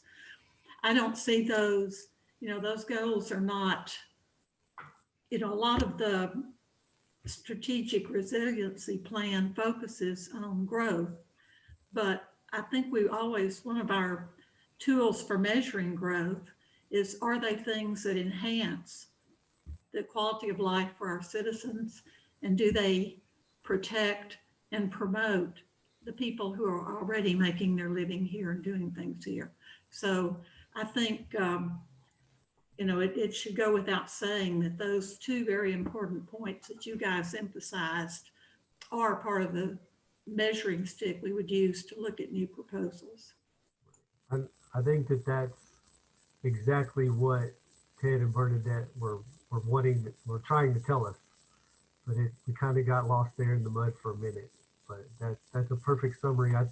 Ted, would you agree, and Bernadette, with what she just said? Absolutely. That's exactly what, okay. Yeah, beautifully stated. Thank you. Oh, Joanna, you always do so well with words. She's the best. So there is, Sharon, you had a question. It's a good one. Is why can't we just go through the chamber? And I think that, so there are two things. One is I think that to have various perspectives is actually a helpful thing. We're not enemies here. We are all trying to find We're all working toward one goal. Yeah, exactly. And so this is to support that. The reason why we decided to start another group is because we felt that our voice was getting lost. And and part of that is our doing, because a lot of the people who are involved do not want to go to meetings. They just, and I don't know how to say this enough. You have emailed me many times to come to meetings, and I'm not comfortable coming to the meeting. And I've asked you to meet me in, in a public place or somewhere else. I'd be glad to speak with you, but I'm not comfortable coming to No, your meeting. I'm not talking about you. I'm talking about like going to chamber committees and things like that. Is right. Anyway, it is. Go ahead. Go ahead. No, we invite you to come to the chamber. We're here to help you work with everybody. And I can speak for April. Her door is always open to listen. It is, absolutely. Yeah, it's the problem is, so none of that is untrue, what you said. Everything you said is true. It's that it's on our side, and I take responsibility for that, is that it's the process is deadening. And you can say, well, that's just the way it is, buck up. But the problem is that these are very, very enlivened people who have great ideas and energy and could be a huge resource to the city. And I just hate to let it to say, okay, well then don't go, So we're trying a different tactic, a way of using that energy in a productive way, not adversarial as an adversary, but as just another perspective, another voice that everyone can use as a tool. And I'm not trying to keep going down this rabbit hole here, but the Economic Development Committee groups are going to start meeting to keep developing this Economic Development Community Resiliency Plan. And what is not going to be, I guess, unifying is for all of that group to be meeting, and then all of a sudden to get a letter from your group that says, well, this is what we think it should be. Y'all need to participate in that to get there. Does that make sense? It does.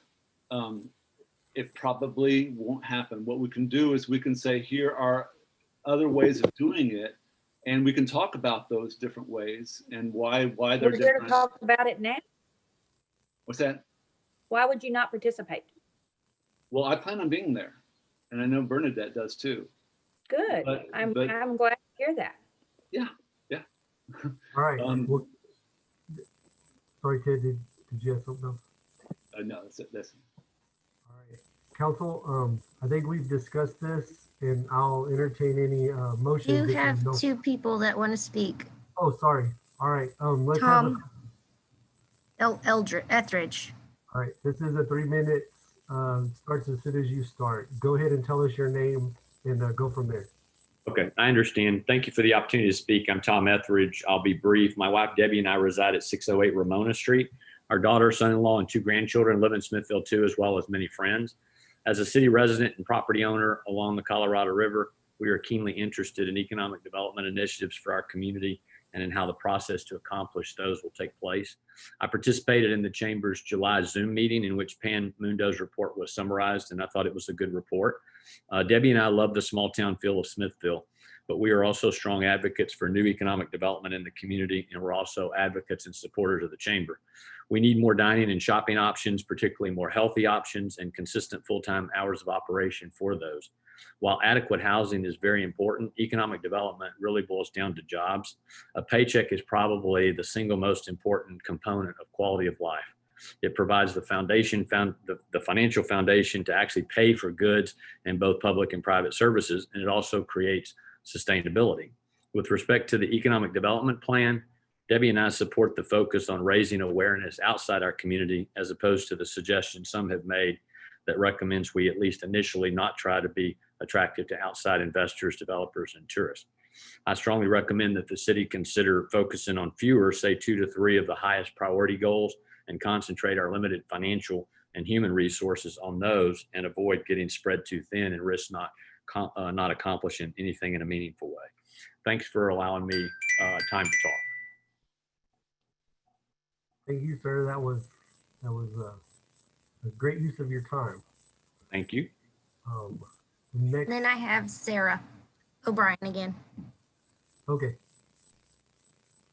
Sarah, you know the routine. It'll start when you do. She's still with us? Oh yeah, I see her there, but I don't see her unmuted.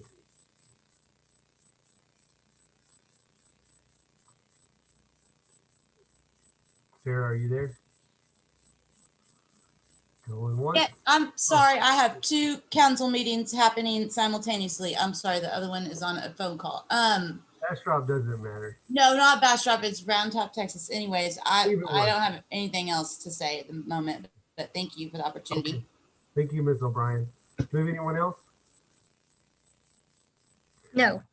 All right, council, if there's no further discussion, I'll entertain a motion. Mayor, I move that we accept the Smithville Residents for a Quality of Lifestyle Plan as additional ideas for how to reach the common goals defined in both proposals. I'll second. Motion has been made and seconded to accept the Smithville Residents for Quality Lifestyle Plan as an additional proposal. All in favor, say aye or raise your right hand.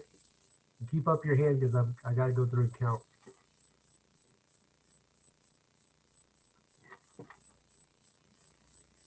I'm looking for cat. Okay.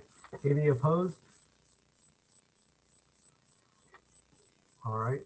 The vote was 3-4 and 1 against, so the motion carries.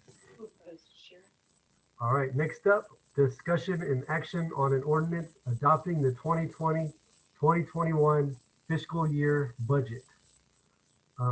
Council, as you know, we've had a couple of meetings about this already, and I'm sure Robert would like to go line by line throughout the document, but there's really no need for that tonight, I don't think.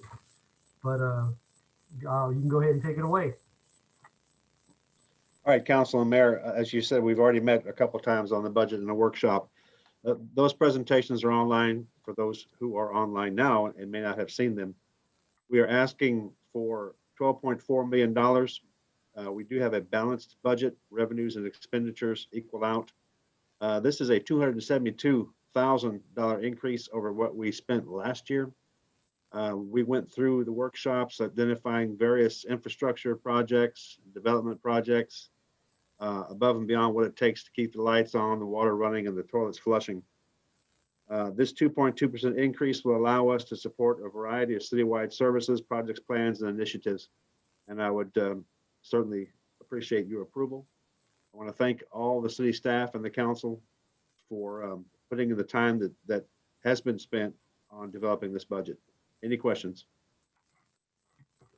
Well, I know that it's a lot of work to put in to get the budget put together, but as frustrating as it is a lot of the time, this is really my favorite part of the year because we really get to look at where we've gone through and where we're trying to go. And, you know, sometimes we get caught up in the day-to-day, and when you can look back and see everything that we accomplished in a year, sometimes you just shake your head and you're like, wow, that's pretty amazing. And we attribute that to our awesome staff and city manager.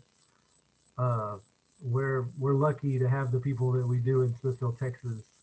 And I'm always thrilled to see what we're able to accomplish with our very limited, no fat at all budget. And so kudos to you, Robert, and your team. And I know that you always, say it, couldn't do it without my team, which is true, but you're a giant part of it too. And I appreciate what you do every year for it as well.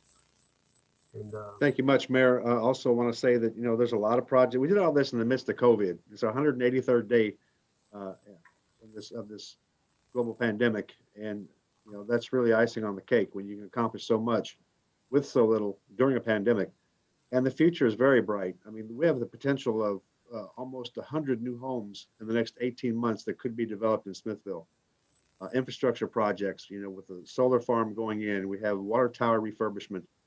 And, it doesn't really cost us a lot more money, 2.2% increase over last year. I think it's a very lean budget, as you've already communicated.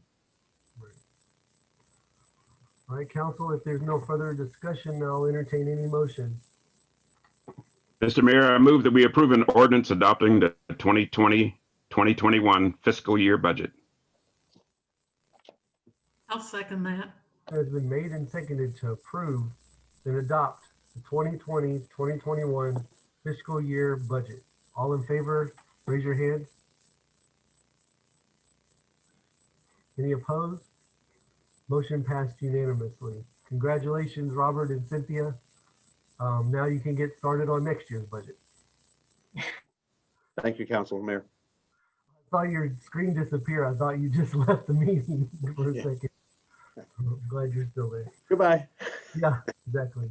We can't leave yet. Number 14, discussion and action on an ordinance adopting the 2020-2021 fiscal year tax rate. And all right, Council and Mayor, we are going to recommend setting the ad valorem tax rate at 0.54906 for a $100 evaluation. This is a decrease of approximately 2 cents from our current rate, or last year's rate of 0.56902. What drove this year's 2 cent decrease is the appraised property values went up significantly in Smithville to the tune of $15 million more, or our total assessed property values of $290 million in Smithville, Texas. This will allow us to bring in an additional $130,000 of revenue to the general fund to help pay for drainage, street repairs, fire, police, library, airport, so forth and so on. The average impact to homeowners at this tax rate is approximately $3 for the entire year. That's based on a average home value of $169,000.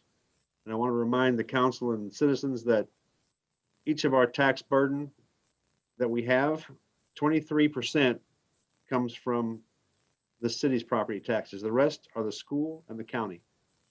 So for 23% of your tax burden, look at all that you get. all right, council, if there's nothing further, I'll entertain a motion.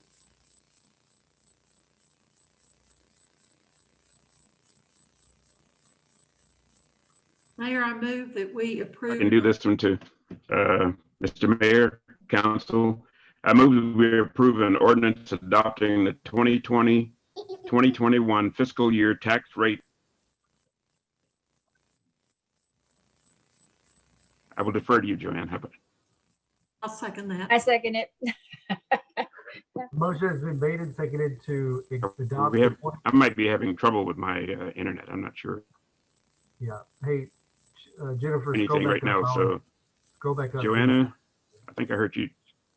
Bill, you're fine. Everything's fine, Bill. We got it. You just vote in a second, all right? I'm fine. Okay. Yeah. All right. Mayor motion has been made and Council, I move that we. Did you hear me? Okay? Oh yeah, we got you. I'm just waiting for you to figure it out, but we're ready to go. All right, the motion has been made and seconded to adopt. Okay, I'm not sure what's going on here. 2021 fiscal breaks year up. tax rate at 0.549061. All in favor, raise your hand. I, All right, is there any opposed? Okay, I heard that. All right, the motion has passed, and we do have our new tax rate for next year. It passed unanimously. Next up, discussion number 15, discussion and action to update a resolution and add an action item to 2016 Bastrop County Hazard Mitigation Plan on behalf of the city of Smithville. Robert, I'll turn this to you. Okay, Councilor Mayor, we've been talking about this CDBG MIT or mitigation grant for about 2 or 3 months now. You've already approved Langford Community Management to manage the grant. We've already approved BEFCO to engineer the grant. And this is filling out paperwork. It's a competitive grant that's $2.3 billion that the General Land Office is giving to the communities of Texas that sustained damage to Hurricane Harvey. 5 years ago, we did a hazard mitigation plan. It's a 581-page document, which you did not get tonight, but it's in this binder. Yeah, and it's due to be updated next year. But this being a competitive grant, we are scored against other communities. And part of the requirement is that you adopt mitigation actions in a previously approved plan that address mitigation efforts in your community. What you're looking at on the screen now is the actions that were completed back in 2000, or identified back in 2016, most of which have been completed. We are going to add, as a requirement of the grant, additional actions of how we're going to spend the money should we get it. So Jennifer, scroll up. Keep going. Right there. Okay, so these are the actions that we would like to add to the mitigation plan to address flooding in our community. There's actions 1 through 5. 1 through 4 are actually contained or considered LMI, low to moderate income, where they're being implemented. We get points for that, and it's to the tune of $10 million to $30 million of projects. Upgrade the drainage on Northeast 2nd and Northwest 2nd on Main Street. Construct a regional detention pond. We want to put a pond over by Arvix. We want to expand the drainage ditch on Southeast 2nd. That's one right by LCRA that parallels Northeast 2nd that goes to Gasly. All of these are considered LMI projects because they impact or help LMI families. So we get additional points for that. And again, it is to the tune of $10 million to $30 million. If we get this funding, we will pay 1% match. So for 300,000, we get 30 million. That's pretty smart money. That's tough to find the 300,000, of course. Another project we want to add to this mitigation plan is the possibility of expanding our wastewater treatment facility at Willows. This is also eligible under the grant. My preliminary contact with Jill at LMSC, at Langford, is that we're scoring very high. We have done a prior flood study. Most of the projects that we're recommending are in the LMI area, and some of the other actions on tonight's agenda will give us additional points. So that's what you're going to approve, is the update to our mitigation plan that was approved back in 2016 to add the additional mitigation actions so that we can qualify, have a better position in this competitive grant for GLO. Questions?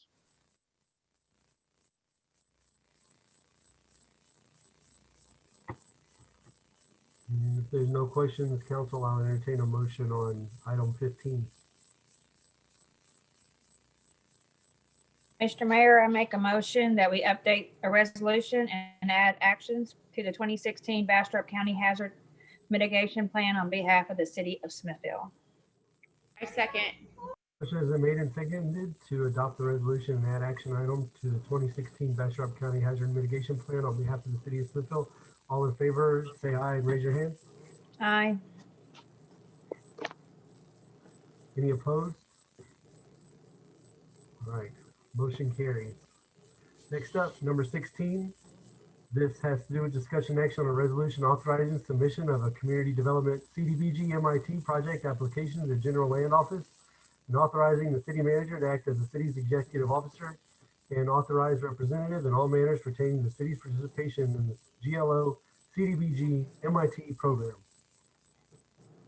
Basically, Council Mayor, this just authorizes me to act on behalf of the city for anything that who just sneezed? COVID, that was a big one.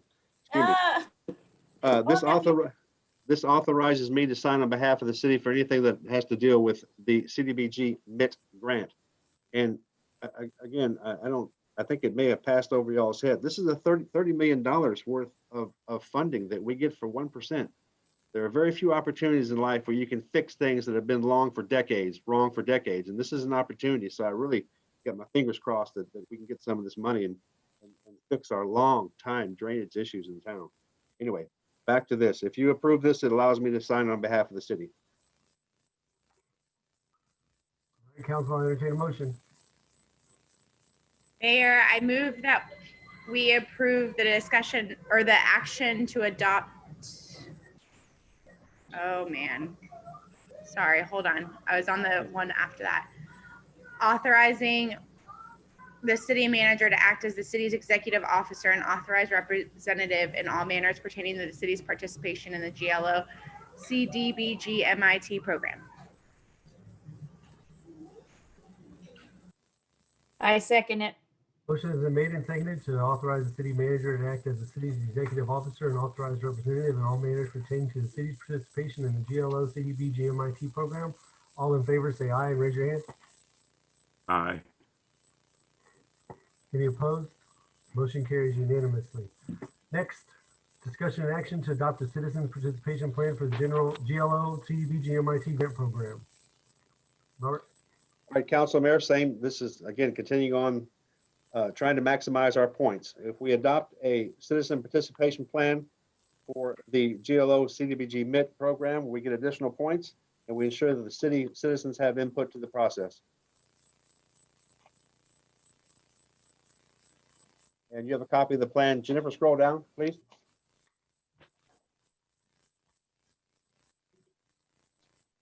Robert, this is huge, and I appreciate all the effort you've put into putting all these things together. I move that we adopt the citizen participation plan for the General Land Office CDBG-MIT grant program. I second. I second it. Motion has been made and seconded to approve and adopt the citizen participation plan for the GLO CDBG MIT grant program. All in favor, say aye and raise your hand. 1, 2, 3, and Bill, waiting on you.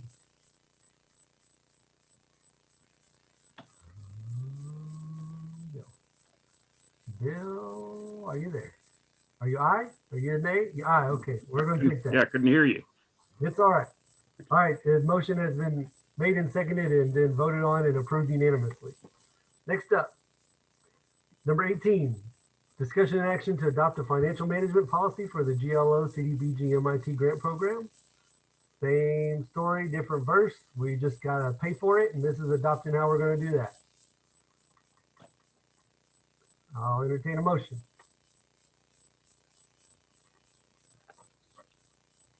Here, I move that we adopt a financial management policy for the General Land Office CDBG MIT grant program. I'll second. Second it.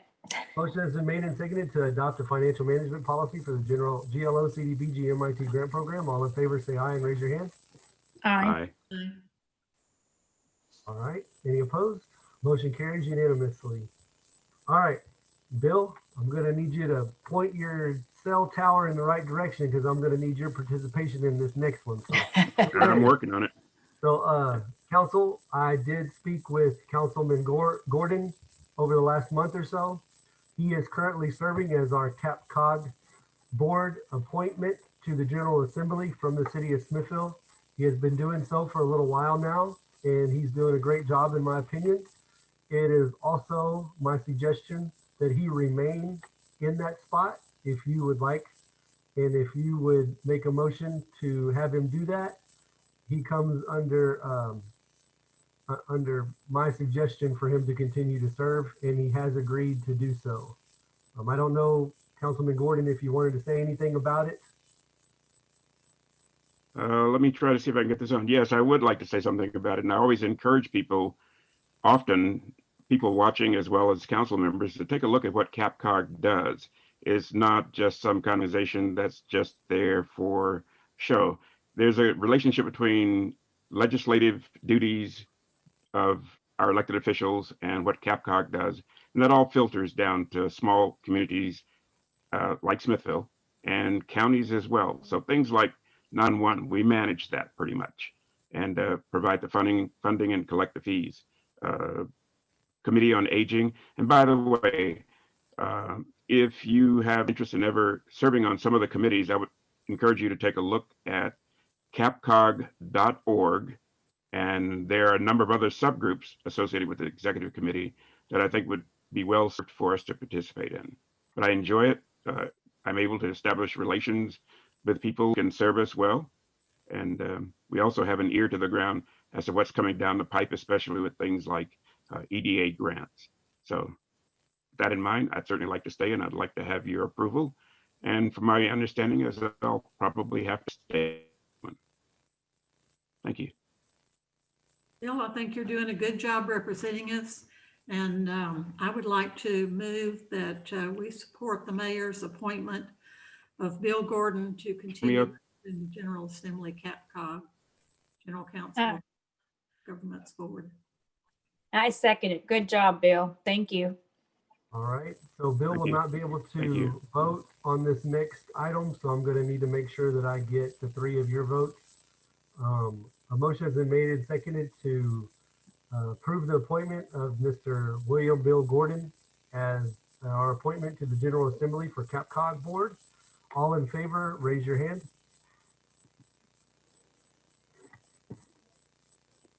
Any opposed?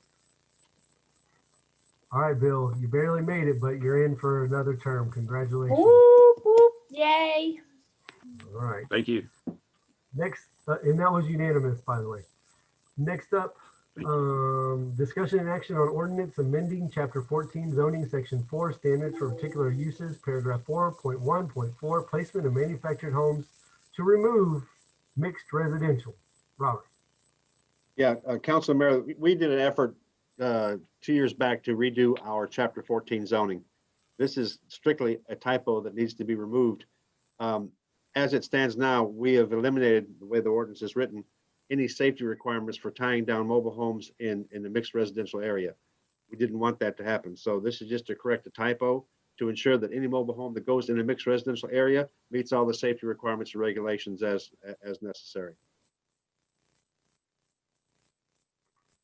Questions? All right. Council, I entertain a motion on the change. Mr. Mayor, I make a motion for the ordinance amending chapter 14 zoning section 4 standards for particular uses, paragraph 4.1.4 placement of manufactured homes to remove mixed residential. Second. Motion has been made and seconded to approve the action on ordinance amending chapter 14 zoning section 4 standards for particular usage, paragraph 4.1.4 placement of manufactured homes to remove mixed residential. All in favor, raise your hand and say aye. Aye. Any opposed? Motion carries unanimously. Number 21, discussion action on ordinance amending chapter 14 zoning section 2 zoning categories, paragraph 2.2.1C single family residential district dimensions, adding 65-foot setback of accessory buildings from the front property line. Robert, I think this is more. I do have Sarah on this one as well, just so you know. Okay, Ms. O'Brien, would you like to have 3 minutes starting whenever you speak? Yeah, is this 22 or I thought I was signed up. This is 21. I think I'm signed up for 22, Jennifer. Oh, your email said 21. I'm sorry. So you want to speak on the financial report? No, never mind. I'm 21. Okay, yes, sorry. My time starts now.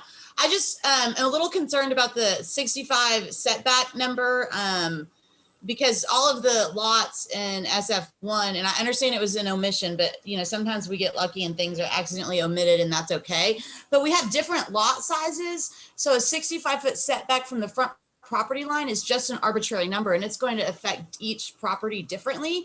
And so I would like to have you guys consider leaving it omitted unless you go back in and put some thought into some calculations and do it from something other than the property line or because it seems like an arbitrary number, in my opinion. Okay, council, if we didn't put 65 feet on there, would someone be able to put a building anywhere that they wanted to off of the property line? And do we not have I guess, the way that a citizen can come to make a change is a variance request if they do have something that needs to be off of the 65-foot line? I think that I also have a question. If Jack's on the line, what was it before and how many houses and things like that would be affected at this point?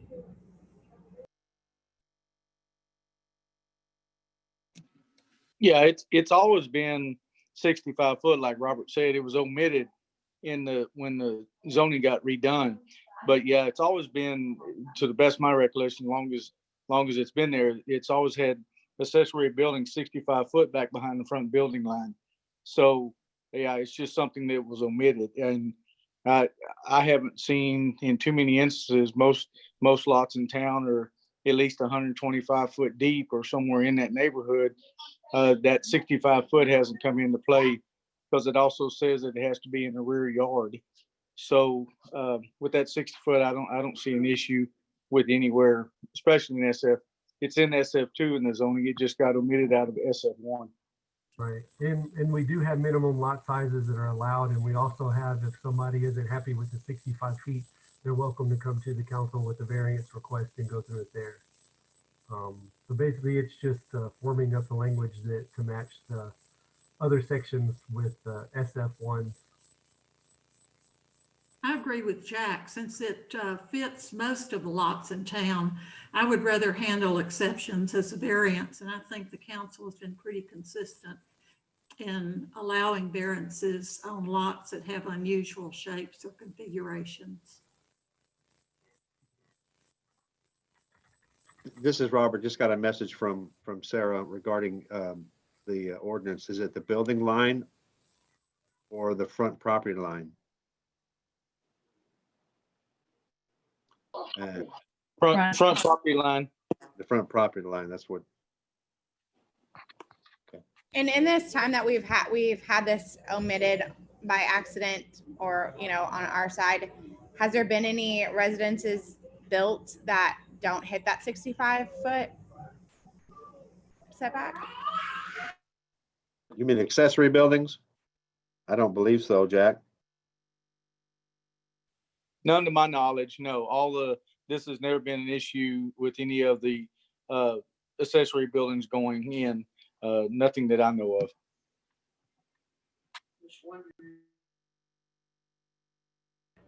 Okay, then Mayor, I'm sorry, kids. Mayor, I move that we. She wants 45 feet. Mayor, I move that we approve ordinance amending chapter 14 zoning, section 2 zoning categories, paragraph 2.2.1C, single family residential district, dimensions by adding 65 foot setback of accessory buildings from the property line. I second it. Motion has been made and seconded to approve the ordinance as amending chapter 14 zoning, section 2 zoning categories, paragraph 2.2.1C, single family residential district, dimensions by adding 65 foot setback of accessory buildings from the front property line. All in favor, raise your hand and say aye. Aye. Any opposed? All right, motion carries unanimously. Cynthia, number 22, discussion and action on approval of the financial report. Do we have any money left? You have a little, yes, sir. Okay, good. No. As you got in. I gotta make sure these council members get paid after this meeting for sure. Sounds like a plan. Yeah, you go ahead in your packet, the August financial report. As you can see, the revenues were at 11.6 of our 12 million budget. We're at 95%, so we're doing really good at this time. General fund definitely looks good. And the utility fund improved from the last month, mostly due to the increased heat and revenue from the electricity and all of that. So I'm hoping within the next month, we'll have another good amount of revenue and our utility fund will be at what we had budgeted.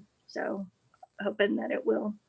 And like I said, the reserves look good on the general side. You know, utility, we're still waiting on money to come in from a lot of the grants. So hopefully that will come. Just not sure it will be before the end of the fiscal year, but.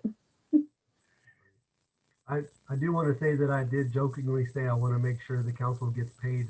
Disclaimer, the council does not make any money. They're strictly volunteer positions, and I want to go ahead and say that in case somebody thinks the council is going to get money for being at a meeting, because they don't. Nope. You know, I do remember last year whenever we finished, we were a little bit behind on the money, and then all of a sudden, like magic, some of the grants got paid, and we had all kind of quote unquote extra money at the end of the year, even though Robert liked to give us some doom and gloom there at the very end. And I think what's going to happen again this year, to where there's a big chunk that's going to hit right at the very end. Yeah. And, I'll make adjusting entries. If we don't receive the funds, I will, you know, make the journal entries to show that revenue in that. So I can't do that. I'm hoping it will actually come in, but if not, there's several journal entries I'll have to do. So It's $300,000 to $400,000 that's outstanding from FEMA yet, so it's not insignificant. yeah, it's probably more than that now. But well, you know, we don't need that money. It's only 5% of our total budget for the whole year, but it's not a big deal. All right, council, if there's no questions about the financial report, this is towards the end of the year report, so it's the big one. I'll now entertain a motion. Mr. Mayor, I we approve the financial report as. I second it. Motion has been made and seconded to approve the financial report as presented. All in favor, say aye and raise your hand. Any opposed? Motion carries unanimously. Cynthia, you start your audit next month too, right? Or is it? All right. Actually, it's this month, 21st to the 25th. She's on mute. Yeah, well, good luck with that. Our fingers will be crossed. I know we're batting 1,000 for great audits, and I don't see any reason why it wouldn't be again, but we know that y'all's work is never done. So we appreciate that, and thanks for going through it. thank you. All right, council, we've made it to the end. We've passed the budget, tax rate. I got two things. All right. Two things more. They'll be quick. I'm hoping that we can end these Zoom meetings next month and hopefully do a limited in-person meeting like we did with the tax hearing. But you know, the COVID numbers will guide that effort. This was the longest meeting in the history of your mayorhood there, Mayor.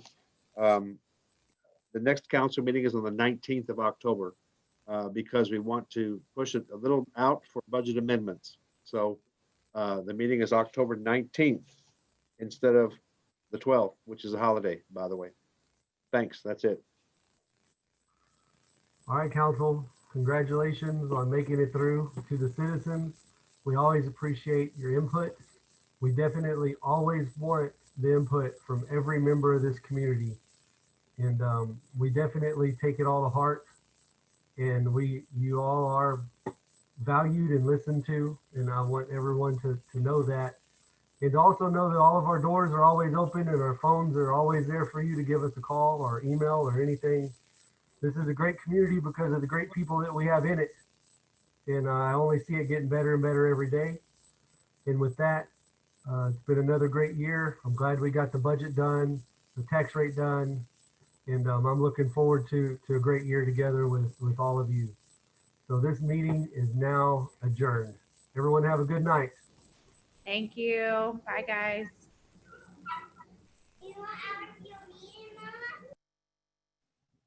Thanks, guys.